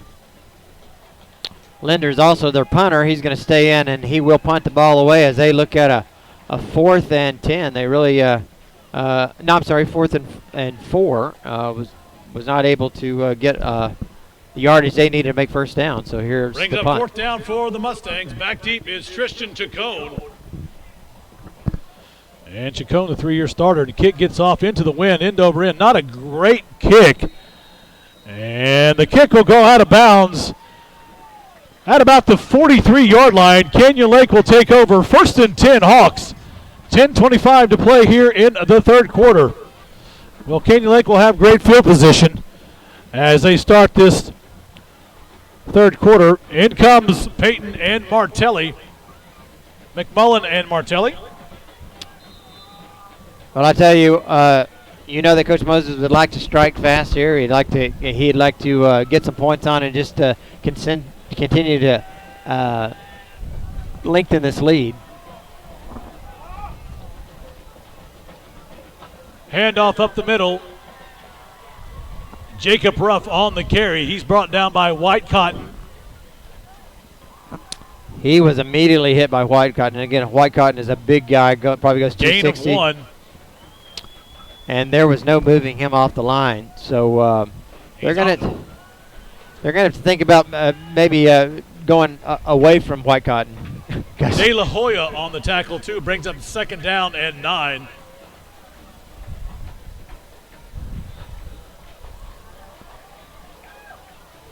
And Chacon on the carry. Chacon brought down by number 48 of Marble Falls.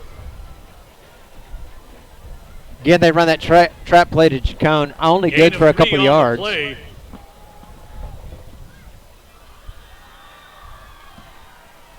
to be a 3rd down and long 6. In comes Neal with the play.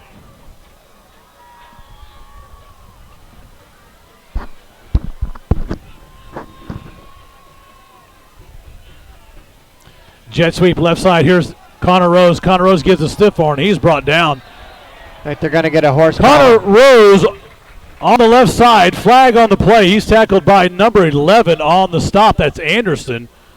But there's a flag on the play. Yeah, I'm thinking they may call a horse collar, I think is what they may call. Face mask by Chacon, maybe. Chacon grabbed his face mask. They both grabbed each other. Happened so quick. A personal foul, face mask. No, horse collar. Horse collar by Marble Falls.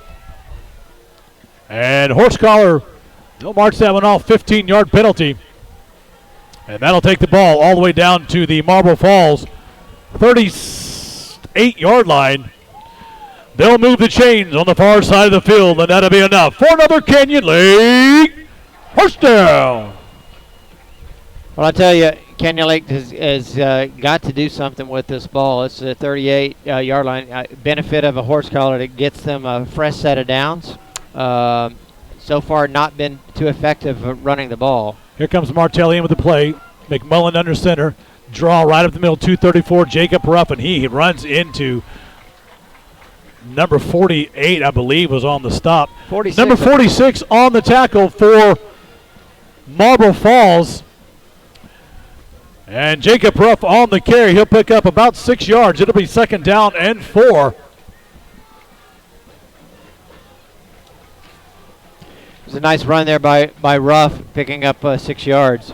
First down. It's kind of positive yardage you want to see on a first down dive play like that. It's the kind of thing we saw a lot last year with St. John. Exactly. Ruff's been on the team since he's a freshman. Here's Ruff again. And flag on the play as Ruff takes the ball forward a couple of yards.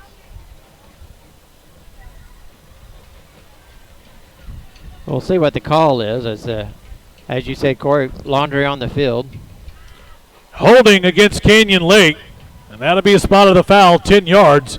Repeat, 2nd down. Well, that's, I believe, Don, the first time we've had a holding call tonight. That is correct. The offensive line has performed pretty good against a bigger defensive line, that's for sure. And that's kind of what the slot does a little bit. Just because you have a lot of big guys, they'll go one side heavy, outnumber you on one side, or outnumber you on the next side, and the next side they'll just trap you. In comes the play with Martelli. McMullen under center, rough in the backfield. McMullen fakes, turns around to throw the pass, has a man downfield, and pass incomplete, intended for number 30, J.T. Green. That'll stop the clock with 7:20 to play in the third quarter. Peyton McMullen looking poised in the pocket there. Calm, if you will, as a sophomore, being his first game on varsity. And that was just a little bit outside the reach of J.T. Green. Going to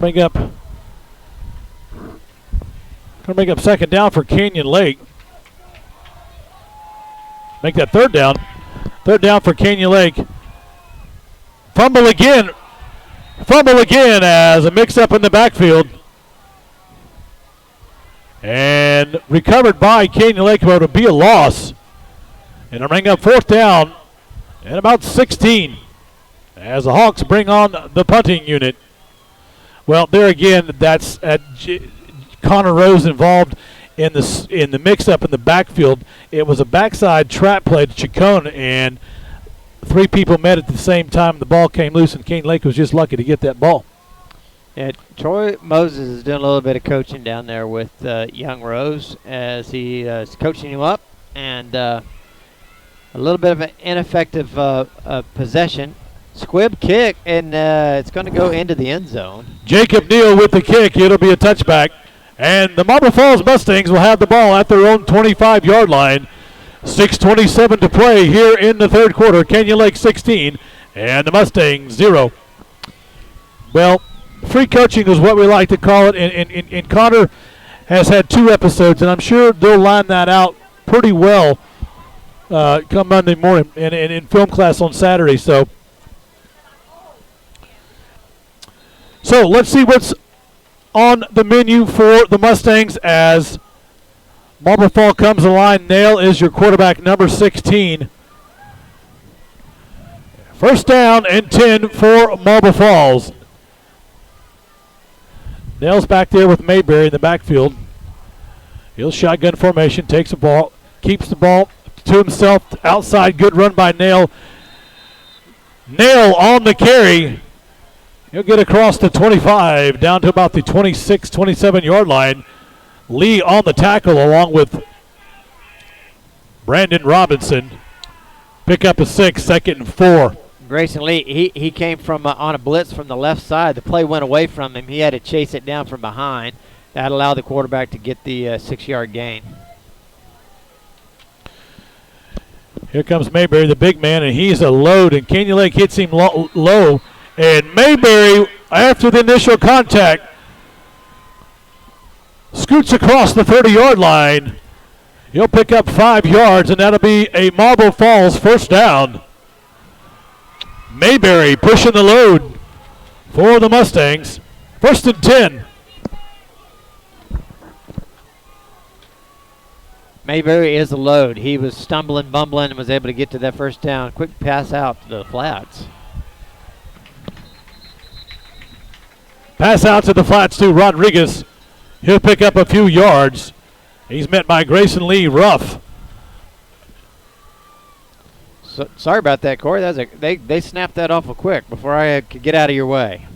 And Cody Klein on the tackle, gain of 1. Bring up 2nd down and 9. Well, it's a fast game, you know. It is a fast game. Sometimes you're caught napping. So caught me napping. Caught him napping on the job. 2nd down and 9, trips left. Nails looks around center, has got a man downfield, he's going to go for it. And they're going to say pass reception is caught by number 80. And that is Brock Linder. And Linder gets his feet down inbounds. And they'll move the chains. It'll be a Marble Falls first down at the Canyon Lake 47. And, his foot was on the white line, but I don't think he saw it and called it that way. And that's the way it goes with football. And Mayberry again with the carry, and Mayberry pushing the pile forward. And Mayberry with the run. Mayberry pushing the pile forward down to the 39 of Canyon Lake. Gain of about 7 on the play. Be second down and 3. Yeah, he had about 6 yards after contact there. Big guy, hard to get down. Those linemen like to get in there and push that pile too, you know. Absolutely. Nail in the backfield with him will be Mayberry. Shotgun formation is Nail, number 16. Shotgun looks to left side, pump fake, looks right. Here comes the blitz, and the rush is on, and Nail just throws that one clear out of bounds. Good play by the quarterback as Chacon and Rivera were steamrolling downhill right at him, and he just unloaded the ball, and that's a wise move by a veteran quarterback. Brings up 3rd down and 3. Well, actually, Nail throwing the ball out of bounds. It'll be 3rd down and 3. Stopping the clock with 3:52 to play here in the 3rd quarter. doing a little research here. Luke Nail is actually a sophomore, so I don't know if the seniors got a maybe an injury or something. That's the reason he's not playing tonight. But they're playing a sophomore tonight. And Mayberry on the carry. And Mayberry, he'll be just short of the 1st down. It'll be 4th down and very short for the Mustangs. We'll call it a half a yard. All right, Hawk fans. And there'll be timeout by the officials for a measurement. So the officials will take a timeout on themselves and take a look at this. It might be close enough to call a 1st down. And they're going to be the old chains out. The first time we'll see the chain gang come out on the field. Old chain gang. Jimmy Adams over there. Yeah, they don't come out on the field technically. They just they make sure they hand it off to the guys here. And yeah, you got Steve Yates on one end. Oh yeah. Jimmy Adams over there on the other. And stretching it out a little bit. Yeah. And it'll be about 6 inches short, so it'll be 4th down and half a foot. So I got to believe they're going to line up and go for it here at 16-0 here this late in the 3rd at 3:30. Marble Falls really needs to get on the scoreboard, and they're trying to extend this drive. Absolutely are. I would think I would give it to Mayberry right up the middle behind that big offensive line of theirs. They've been. Here we go. 4th down. That's short. Let's hear it. Hawk Nation. Big 4th down play for number 45 is in there. We haven't seen him before, but he's about 5'4", 260 pounds. And you know they're just going to shove this ball forward. It's going to be a direct snap. And it is a direct snap, and they'll push over, and they should have the 1st down. Depends on where they mark the ball. Yeah. And there's a big lunge in the middle, and we'll see where they mark the ball. And Marble Falls 1st down.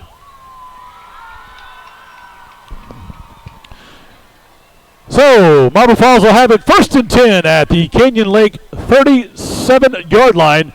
3:16 to play here in the 3rd quarter. Well, I'll tell you, that wasn't really a hard guess to do that. They just put beef upon beef and pushed. Absolutely. Well, and you're getting late in the very first game of the season. This is where conditioning is really gonna pay off one way or the other. Just going to see who can outmuscle the other one, and certainly on that one they were able to do it. Nail and shotgun, looks to the left side. He's got some room. He's going to run. Here comes the blitz. And fumble on the play, they're saying, and now he's saying he's down. And Nail scrambles, loses the ball, but they'll call him down. He might lose a yard on that. And he'll lose about a half yard, maybe a yard. Be 2nd down and 11 for Marble Falls. Nail did everything he could to get a positive yards. The rush was on. Yeah, I tell you what, we couldn't really see what happened when the ball came out, or what the timing on it. But the official was very adamant that he was down when the ball came out. Yeah, and I believe that was a good call. 2nd down and 11 for Marble Falls. Mayberry with the ball, cuts back, and he is submarine. He'll get back to the line of scrimmage +1. Mayberry on the run. Grayson Lee on the tackle along with number 63 after a 3-yard gain. Yeah, that was Sean Pendleton that's in there. Pendleton on the tackle.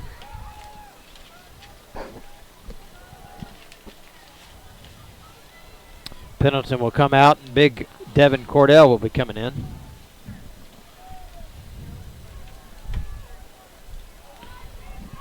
Third down and 9.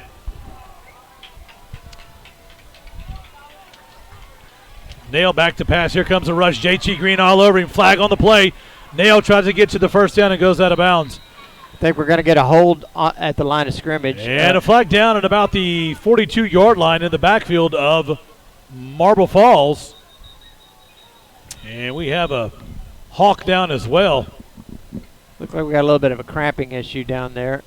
That looks like Caleb Allman. Caleb Allman down on the field.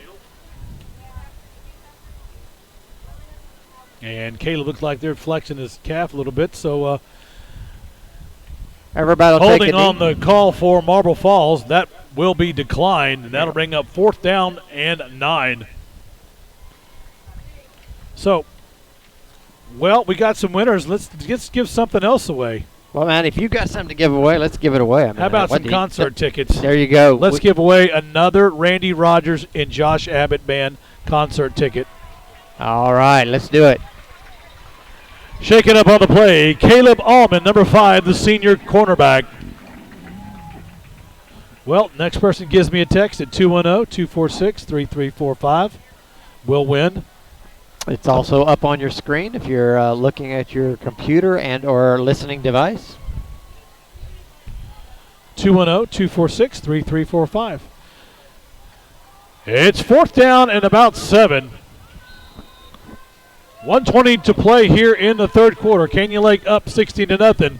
And the Marble Fall Mustangs are going to go for it. Well, you kind of had to figure they were going to do that this late in the third. 1:20 left in the third. They really need to get on the board. Absolutely they do. Shotgun formation. White Cotton in the group again. Trips right, twins left. He's going to look for White Cotton. Nails gets in there, and he's sacked. Sack on the play. Nails taken down by Alex Harden, number 36. And the ball will go over on downs to the Hawks.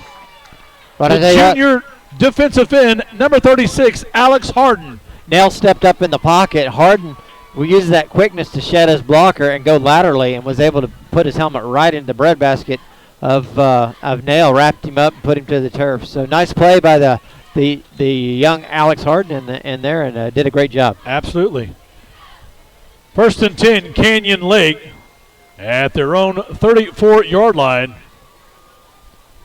Martelli into the game with Peyton McMullen. McMullen comes up under center, breaking the huddle, and there's been the center snapped the ball, which is going to be Nathan DeLeon. Flag on the play, and this is probably going to go against Canyon Lake. Yep, we had some movement there. And that'll milk off 5 yards. It'll repeat 1st down.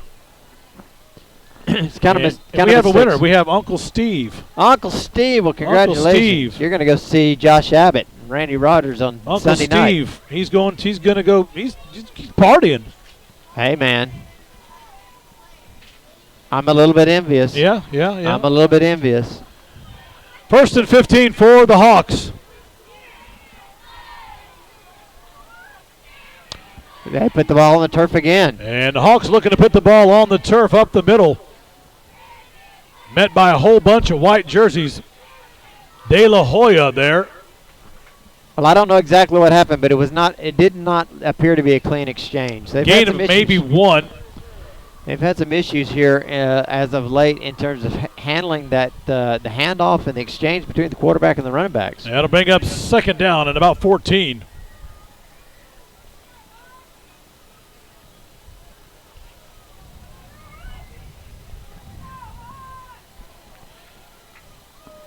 Right up the middle here, Jacob Ruff. Jacob Ruff carrying players all the way across the 40-yard line down to about the 43. It'll bring up 3rd down and about 2. That was a brought down by Anderson. and number 28 for Marble Falls. That was a nice dive play, just a quick hitter right up the middle. No misdirection, no anything. Just rough, using his speed from his tailback position right up the middle. That's gonna. And that's the end of the third period of play here at Canyon Lake High School. Your score: Hawks 16 and the Marble Falls Mustangs 0. Well, that's a quick 3 quarters, guys. And Mr. Steve Marshall, I believe, won the prize. Where'd he go? It is Uncle Steve, J.T. Green's uncle. Oh, there you go. I hope he's close enough to use those tickets, because that's going to be a great show on Sunday night. Maybe he's in town. Maybe he came in for the weekend. Who knows? But that's a fantastic. Well, guess what? We're going to give away a round of golf at the club of Rebecca Creek. A round of golf. A round of golf to the next person who gives me a text at the club at Rebecca Creek. That's 18 holes plus cart. We'll be back after these messages. Let's play golf this weekend, okay? Okay, where? Well, the club at Rebecca Creek, of course. Of course. Why, of course? 3 reasons. It's in fantastic shape, has a great pool to relax in after your round, but the best thing in the hill country is the tasty grilled smash burger. Okay, I'm convinced. Let's call for a tea time. What's the number? The number is 830-885-5168, or visit their website at www.rebeccacreek.com.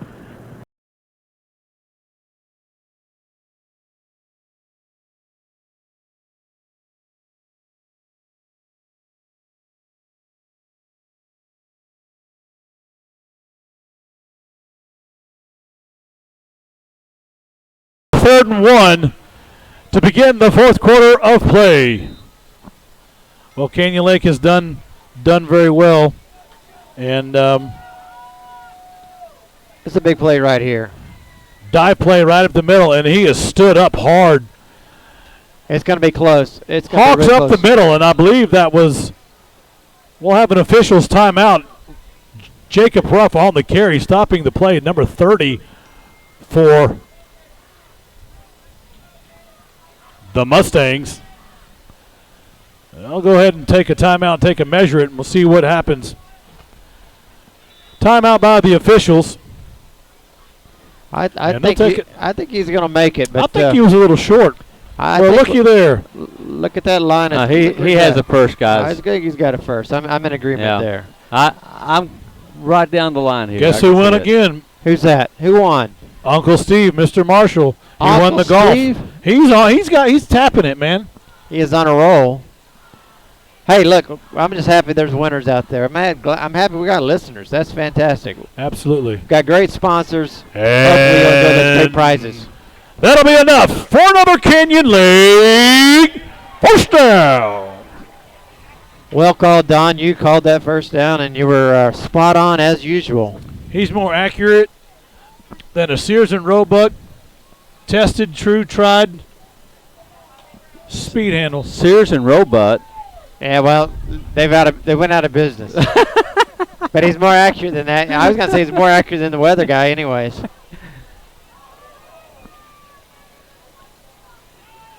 They didn't call the flag on that? Canyon Lake up the middle, Jacob Ruff again. Looked like we had a guy in the neutral zone, but they did not call it. And no call on the play. Bring up second down and 9 for Canyon Lake. Here comes Kohlberg into the game for the first time.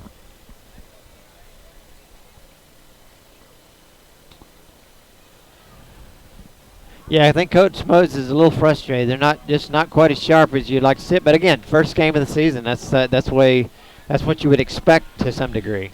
Late in the game, conditioning, all those things are a factor at this point. Well, I'll tell you, it's going to be second down and 9. Here comes Canyon Lake, backside trap. Chacon gets the ball, flag on the play. And Chacon will get back to the line of scrimmage as there's a flag on the play. But again, not a clean exchange. Chacon had the ball bouncing in his hands as he was trying to go into the line of scrimmage. Personal foul, chop block on Canyon Lake, and that's going to be a 15-yard one. Yeah, that's going to hurt this drive. So that'll take Canyon Lake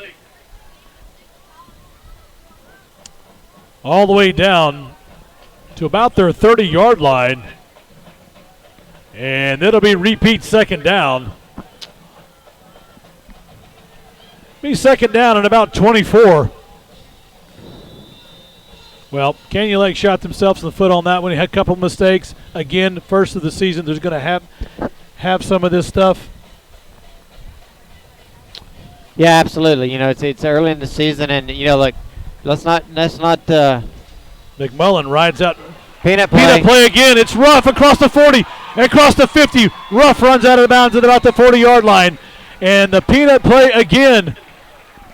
Ruff with the peanut play on the backside. He'll get across midfield down to the 40-yard line of Marble Falls. And they'll definitely move the chains on the far side of the field. That'll be enough for another Canyon Lake first down. Again, that peanut play, they ran it in the first half for success to a touchdown. There he ripped off a good run, and he got 30 yards on that and 44 earlier in the same play. So he has 74 yards on those two plays. And again, that play, he just sets up, and the quarterback just goes around him and tucks the ball back in his rib cage. He goes opposite direction. Here comes Canyon Lake, the line. Ruff up the middle. He's to the 20-yard line. That was a Jacob Ruff up the middle. He'll get it down to about the 19-yard line. Nice inside block by the offensive line. He'll be brought down at the 21. That'll be enough for another Canyon Lake first down. That was a nice play-by-play call that I did right there. Just that was pretty nice. I didn't hear you. I was over here. And Jacob Ruff has 155 yards rushing at this point of the game. Nice job by Jacob Ruff.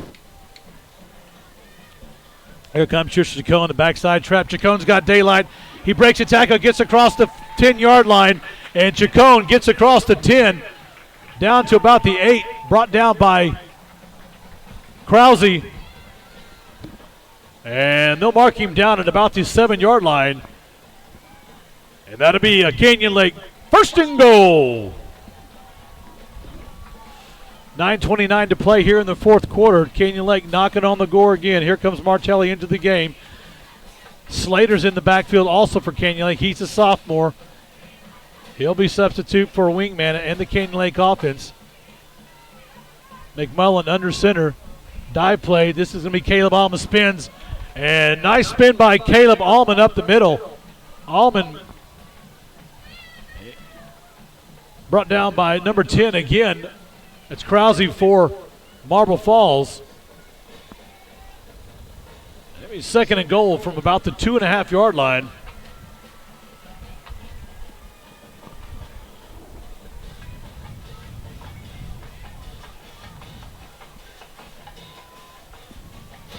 Nathan DeLeon comes out of the huddle. Jacob Neal Bakes is the swingman. McMullen up under center. True slot T offense, and there's going to be a flag on the play. Again, we got some flag movement. on the play. Got some movement there. And that's going to be on Canyon Lake. And that'll push them back 5 yards.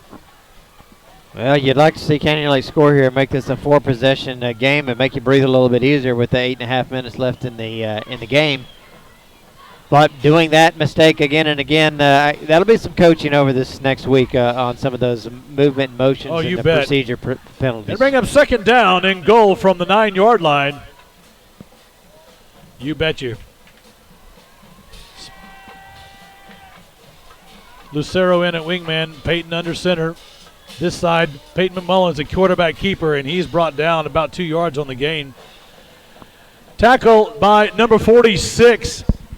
Neal by the Marble Fall Mustangs. That'll be third down and about make that third and goal from the 6. 7:49 to play in the game. So what does Coach Moses have up his hat? He'll send Martelli in with the play.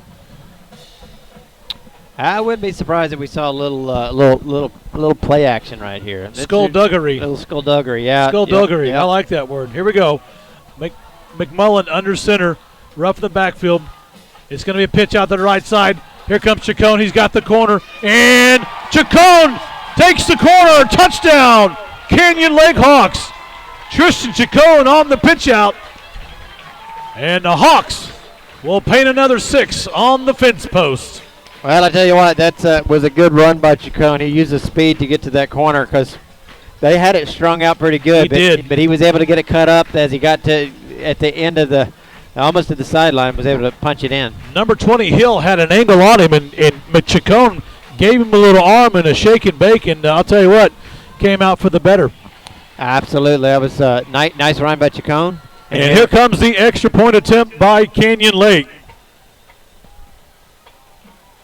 They'll go for the 2 points. Rough in the backfield, Chacon and Slater. McMullen fakes back, goes back, looks for the man across the, and pass intended to Jacob Neal, incomplete. The extra point attempt, no good. So here at 7:18 to play in the fourth quarter, your score, Canyon Lake 22 and Marble Falls 0.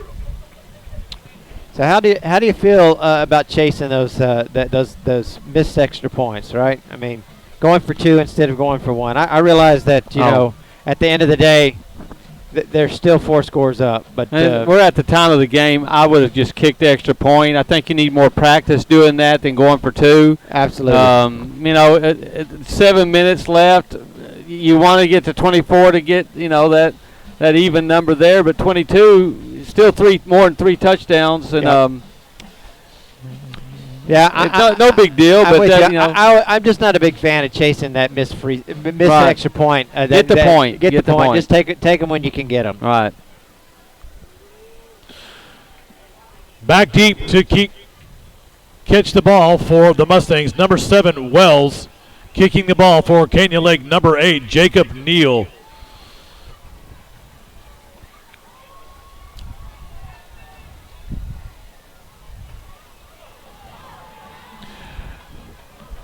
But that score, nonetheless, is going to give a little bit of breathing room for Canyon Lake as we wind down the final 7:18 of this game. All right, Hawk fans, on your feet. Kickoff time here at Canyon Lake. And Neal will tee it up at the 40-yard line.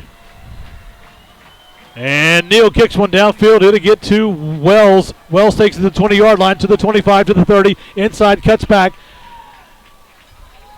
And Wells will run into a traffic. Cody Klein there, along with Slater on the stop. So, the Marble Falls Mustangs will have good field position at their own 33-yard line. 1st and 10 here in the fourth quarter. Well, now's the time to air it out. If there's any wind, it would be blowing from the south behind their backs tonight, northward. If any. A little breeze, maybe 3 or 4 knot wind. And that wind's been coming from the east most of the night, though. Well, I think out there it's coming from the south. You can see the flag. Here comes Nail up to the line of scrimmage. Mayberry shotgun formation, trips to the right. Now Mayberry flexes out, twins left. And they're all passed from here on out. Nail takes the ball, quick throw out there, got the pass complete. And pass complete for the Marble Falls Mustangs. Kyle Hanshaw on the catch. Hanshaw on the catch. And he's tackled by number 1, Lucero. Gain of 7, 2nd down and 3. Again in the flats. Pass complete. Pass complete by the Mustangs from Nail. He's met there by Jacob Ruff. And he'll gain about a yard, bring up 3rd down and 2. They'll mark the ball at the 42-yard line. 3rd down and 1. Coach is switching out some of the guys on defense like he had before. You got Nail in the backfield along with Mulberry. Twins right. And there's a push and a shove, and there's a flag, and so somebody's offsides. No, that's a movement penalty. Yeah, I think that time we got a little motion. And here's the call for the flags. And that's going to be motion on the offense. And that'll take them back 5 yards. Repeat 3rd down. So it'll be 3rd down and about a long 6 for the Mustangs. It seems during the game that they have progress a little bit, but some of the mistakes for the Mustangs have kept those drives hindered. Yeah, on a consistent basis. Really, that one drive where they got down deep and got sacked on that 4th down play, that really was a backbreaker. And they're going to get a delay a game here, I think. Well, no, I guess Nails not. rolls out to the right. He's got a man downfield. Here comes a rush. Ewell misses him, and in comes the Canyon Lake Hawks. And 63 on the tackle along with Grayson Lee. I thought we might have gotten a delay of game there. The clock went down Sean to 0. Pendleton on the tackle. First down for the Mustangs at their own 46-yard line. But no flag from the officials, so Hooper's got him going and running around. Here comes Nail. Looks to the right side. Pump fake. Has a man. There's nobody there. Here comes the rush. Nail's got some room. He gets across. Ruff takes a part of him down. He scrambles off to about the 46-yard line. He's brought down by Grayson Lee on the tackle. And we've got a Mustang down on the field. Well, Nail can run. We noticed that earlier today. We kept calling him Stripling, but it wasn't. We had a number mix-up. And he scrambled enough to pick up about 8 yards. He's not a small kid. He's a sophomore, but he's pretty solid. And he's not a small kid by any stretch of the imagination. So he's done an adequate job. There were a lot of mistakes along the way on both sides, but some of those mistakes have just really cut into what they were trying to do here tonight. Well, both those plays were covered runs. We had covered their right. backs. And let's give receivers. number 77 a round of applause. That's Aguirre.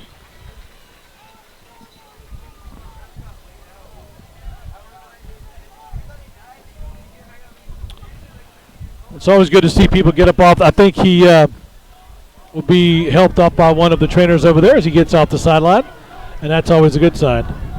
2nd and 2. Bring up 2nd down and 2. And here come the Mustangs at the Canyon Lake 46. And it's going to be Nail scrambles, throws one downfield, and has the man. Pass caught downfield. And coming back for the pass on a good reception for the Marble Falls Mustangs is number 86, Kyle Henshaw. And the Mustangs get downfield all the way down to the 19-yard line of Canyon Lake.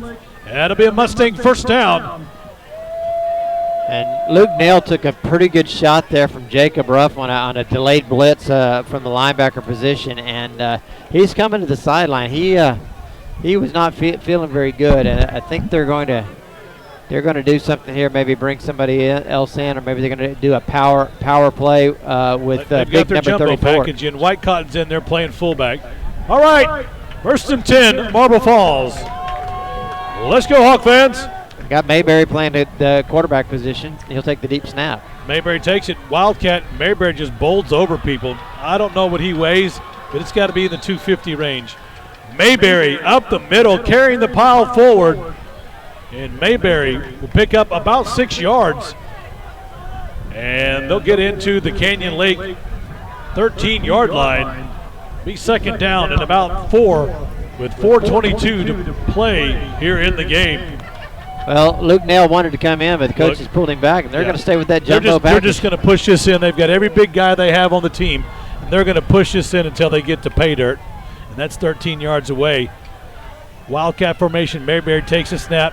Again, it's Mayberry. This time he gets hit. He's only going to pick up maybe 1 yard. Yeah, that time they try to fake a dive play. Fake dive play to Barker. Mayberry keeps the ball, twists around. He'll pick up about a yard, maybe half a yard. It'll bring up 3rd down and 4 again. Yeah, if you're going to have Mayberry do the Wildcat, you just line up and let him run. Mayberry's not the Wildcat kind of guy. He's a bulldozer. Right. You want to pull your boat out of the river? Push it up to Mayberry. All right, so Luke Nail's back in the game, so it's good to see he's back in there, and he's in the shotgun. White Cotton in motion.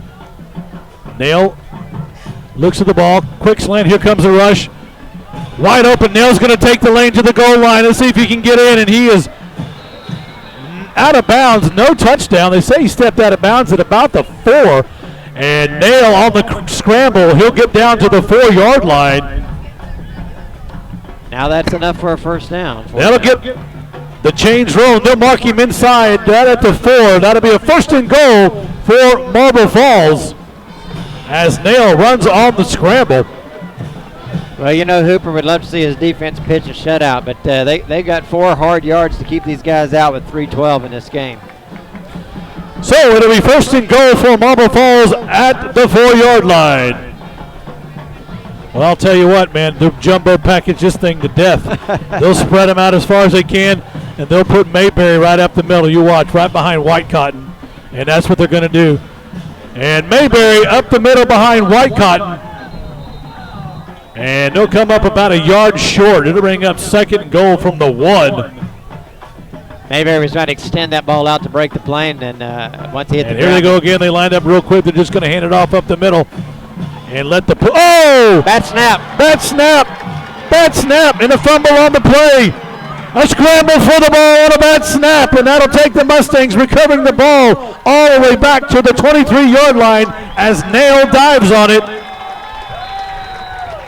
And that was not drawn up by the Mustang offense, I assure you. No, they were playing much tighter to the line. Timeout has been called by the Mustangs. And the center just put the ball way over Nail's head. Wow. Good hit. And you know, all of a sudden it was a calf scramble for the ball all the way back to the 23-yard line. So yeah, it's going to bring up a third down. They still have 2 more shots at it, but it's third and goal from the 23. That's a great break for the defense. Hoops defense. Well, you talked about it earlier. Coach wanted to throw a shutout. Well, maybe he has his chance now. That's a huge loss of how many yards there? 22. 22 yards. Yeah, you're kind of like, 22 yards on the loss. if they just hand the ball off there, a clean exchange, Mayberry probably pushes his way in a yard out. That brings up third and goal from the 22. But at last he was not able to do it. The ball went over his head, and so he got a third and goal from the 23-yard line. And it is here comes the Mustangs. You know they're going to be a fast play. They're going to, at this point, they've got to make up some ground and try to get into the end zone. Get on your feet. Third down and goal from the 23. Here we go, third down. Third and goal from the 23. Wells in motion. Nail looks to the right side. It's a throwback pass. He has a man wide open down there. It's White Cotton. And the ball just a little bit long over the top, intended for White Cotton. Well, that big White Cotton is quite a target, and you got to overthrow. How you miss White Cotton coming through the backfield all alone like that is beyond me. Yeah, that was a bit of a blown coverage. Well, coach has got the second string secondary back there, and so it slipped by somebody back there. Well, I'm impressed with White Cotton. He's a versatile athlete. Absolutely. He's played nearly every down in this whole game. He's played quite a bit every down on defense, and my goodness, he's played a lot of offense. So he's got to be tired running those routes. He's running the route at 265 pounds. Fourth down and goal. Here's the blitz coming on. Nails looks down and wants to throw the ball. He's got a man downfield, airs it out, and it is incomplete. Incomplete, knocked away. And the ball goes over on downs as the Hawk defense stands tall in the saddle. That was Cody Klein that was able to knock that ball away, I believe. 26, I think. I believe Cody Klein on the defensive play. Canyon Lake will take over. First and 10 at their own 23. Well, that's a big win right there. The 2:17 left. They're just going to try to run this clock out. 2:17. Left in the game. Your score, Hawks 22. And your Marble Falls Mustangs 0. And here they come up to the line of scrimmage. McMullen's still in there. Dive play up the middle again, and no doing. De La Hoya, number 92, with the big stop by the Mustangs. No gain on the play. It'll be second down and 10. When De La Hoya comes in there, he's spelling White Cotton, who's on the bench, because he was running pass rounds that whole offensive series. Gain of 1 on the play. They're going to make it, I think it's 1. Yeah, that's gain of 1 on the play. Second down and 9. Fantastic effort on the part of the defense just to hold them out of the end zone. Canyon Lake up the line of scrimmage, tight formation. McMullen under center. It's going to be a backside trap to Connor Rose, and Connor Rose is met immediately, and he gets hit hard. Hit hard on the play by number 28 of Marble Falls. Connor Rose with the carry. He'll pick up a few. That was Reese Van Hoos. Reese Van Hoos on the stop. Canyon Lake will have a third down and about 7.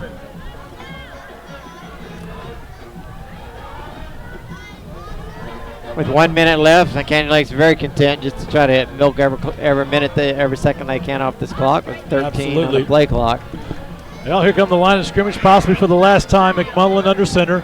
It's going to be a backside play again. Same play, blocked a little different. Chacon has the ball, and Chacon runs across the 40-yard line. He gets a first down and stays in bounds. Chacon gets across the 40-yard line. Stays in bounds to keep the clock running. They'll move the chains on the far side of the field. Looks like Canyon Lake's probably only going to have to snap the ball one more time, and that'll probably do it. I'm sure they'll just got to be a good thing coming here for Canyon Lake getting a win off a 5A team they've never played, and a big 5A team. They've had some mistakes today, but I can see where this Marble Falls Mustang will do better than they did last year for sure.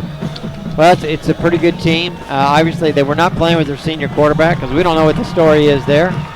Luke Nail played well, but Hooper's defense, Coach Hooper's defense really stepped up to the occasion and did quite well, pitching us on out, 22-0. Canyon Lake Hawks over the Marble Falls Mustangs, 22-0. Don't forget tonight, everybody. So we're going to take a quick break, and we'll be right back in just a few minutes with our post-game wrap-up. Hey, sports fans here in Central Texas and in Canyon Lake. When you're in need of an auto recovery company, call Thumper Auto Recovery. The big boys with the big toys. Family owned and operated by Cody and Kevin Parker. Father and son dynamic duo, looking and caring after your family in the time of need. Give them a call at 830-433-1864. Again, that important number is 830-433-1864. Call the Rabbit and they'll come running, day or night, rain or shine, dead battery, keys locked in the car, flat tire or need a tow. Give the Rabbit a call and it'll come running at 830-433-1864. Look them up at thumpertowing.com. That's Thumper Auto Recovery, the family who cares about your family in the time of your need. Hey, this is Canyon Lake Broadcasting, voice of the Hawks, here to tell you about Exclusive Ironworks. Exclusive Ironworks by Kim and Rick Spalding. Look them up at exclusiveironworks.com. Their motto is anything iron. Home, iron fences, walk-through gates, drive-through stairways, balcony stairs, commercial decor, and everything. If it's iron, they'll do it. Rick is a master iron work craftsman. Give him a call at 830-743-2414 or 512-552-4742. That's exclusiveironworks.com. Anything iron, and they'll do it right.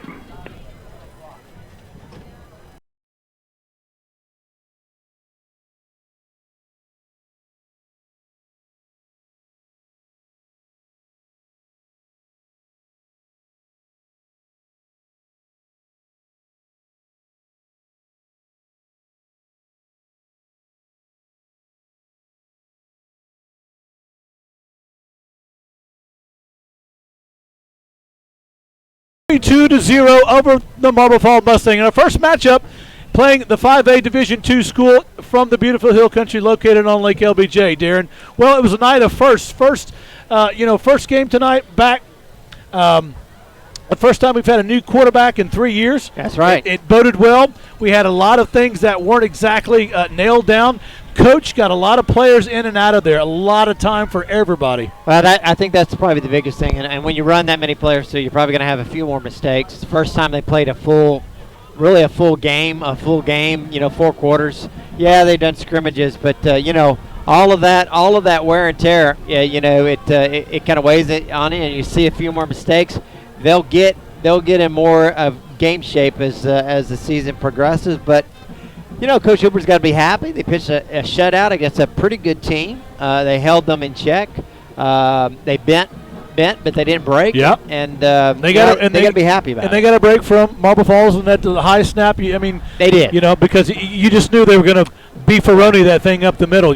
Well, and if it had been 22-7, I think everybody'd still come away happy. But obviously, you get a bit of a break there, and they keep them out of the end zone and pitch the shutout. So nice job there. There's some things that they're going to work out on the offensive side, right? So some of the mechanics. We fumbled the ball twice. We had some missed blocks that should have been otherwise. But hey, we got some young kids on the team. But hey, they held tough when they needed to held tough. Right, and I think the offense, you really was encouraged in the first half. They really came out and they were able to move the ball fairly effectively.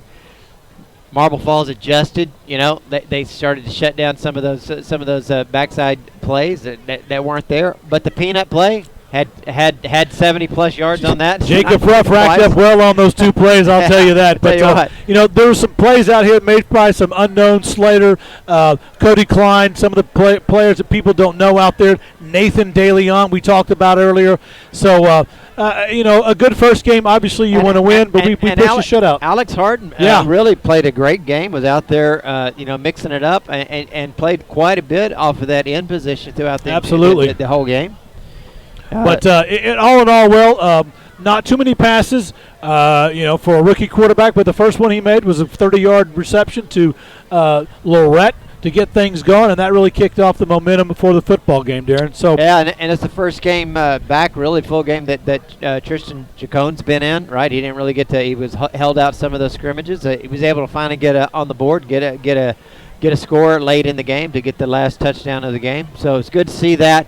The big thing, of course, we don't know 100%, but I don't think we saw really any major injuries for them throughout the course of this game, and that's a good thing. And that's always a good thing, no injuries when you come out a game like this. I mean, we it's not that we're thin on the offensive or defensive line. It would be that we're less experienced, and that will come with time. So, final score tonight again, 22-0, and we want to thank everybody out there at Canyon Lake for coming here tonight. And let's give our Canyon Lake Hawks a big round of applause as they come through the Hawk line. Don't forget tonight, 5th quarter for the students here at Canyon Lake High School. And Lucky's is open their kitchen till 11. Yeah, we just want to say thank you to all of our sponsors. Absolutely. I never got to the big news on Thumper Towing, but I want everybody to know that they're actually going to, if you're out on your boat and you're on Canyon Lake, they will come a-running. Thumper will come a-swimming. So the rabbit will come tread water and will get you off of that lake. So, not only will they take care of you on the land, they're also going to take care of you on Canyon Lake. So, new service from Thumper Towing. Just want to pass that along to everyone. Well, Darren, we're going to wrap it up. This is Canyon Lake Broadcasting on its first broadcast of its third season, the voice of the Hawks. And, hey, it was our first night, too. We had a few fumbles. Our maiden voyage. So, we learned a few things. We're going to clean up a couple of things, but it's good. Looking forward to getting back here in a week. Well, this is Canyon Lake Broadcasting, voice of the Hawks, and we'll be back next week at 6:30 p.m. With the pregame show as we are home again, taking on the Pflugerville Wolverines. And that'll be the first time we've seen that team, and they are also a 5A school. Absolutely. In their second year in existence. So this is Corey and Darren, and for Don Holmes out on the field, Canyon Lake Broadcasting, the voice of the Hawks. God bless and good night.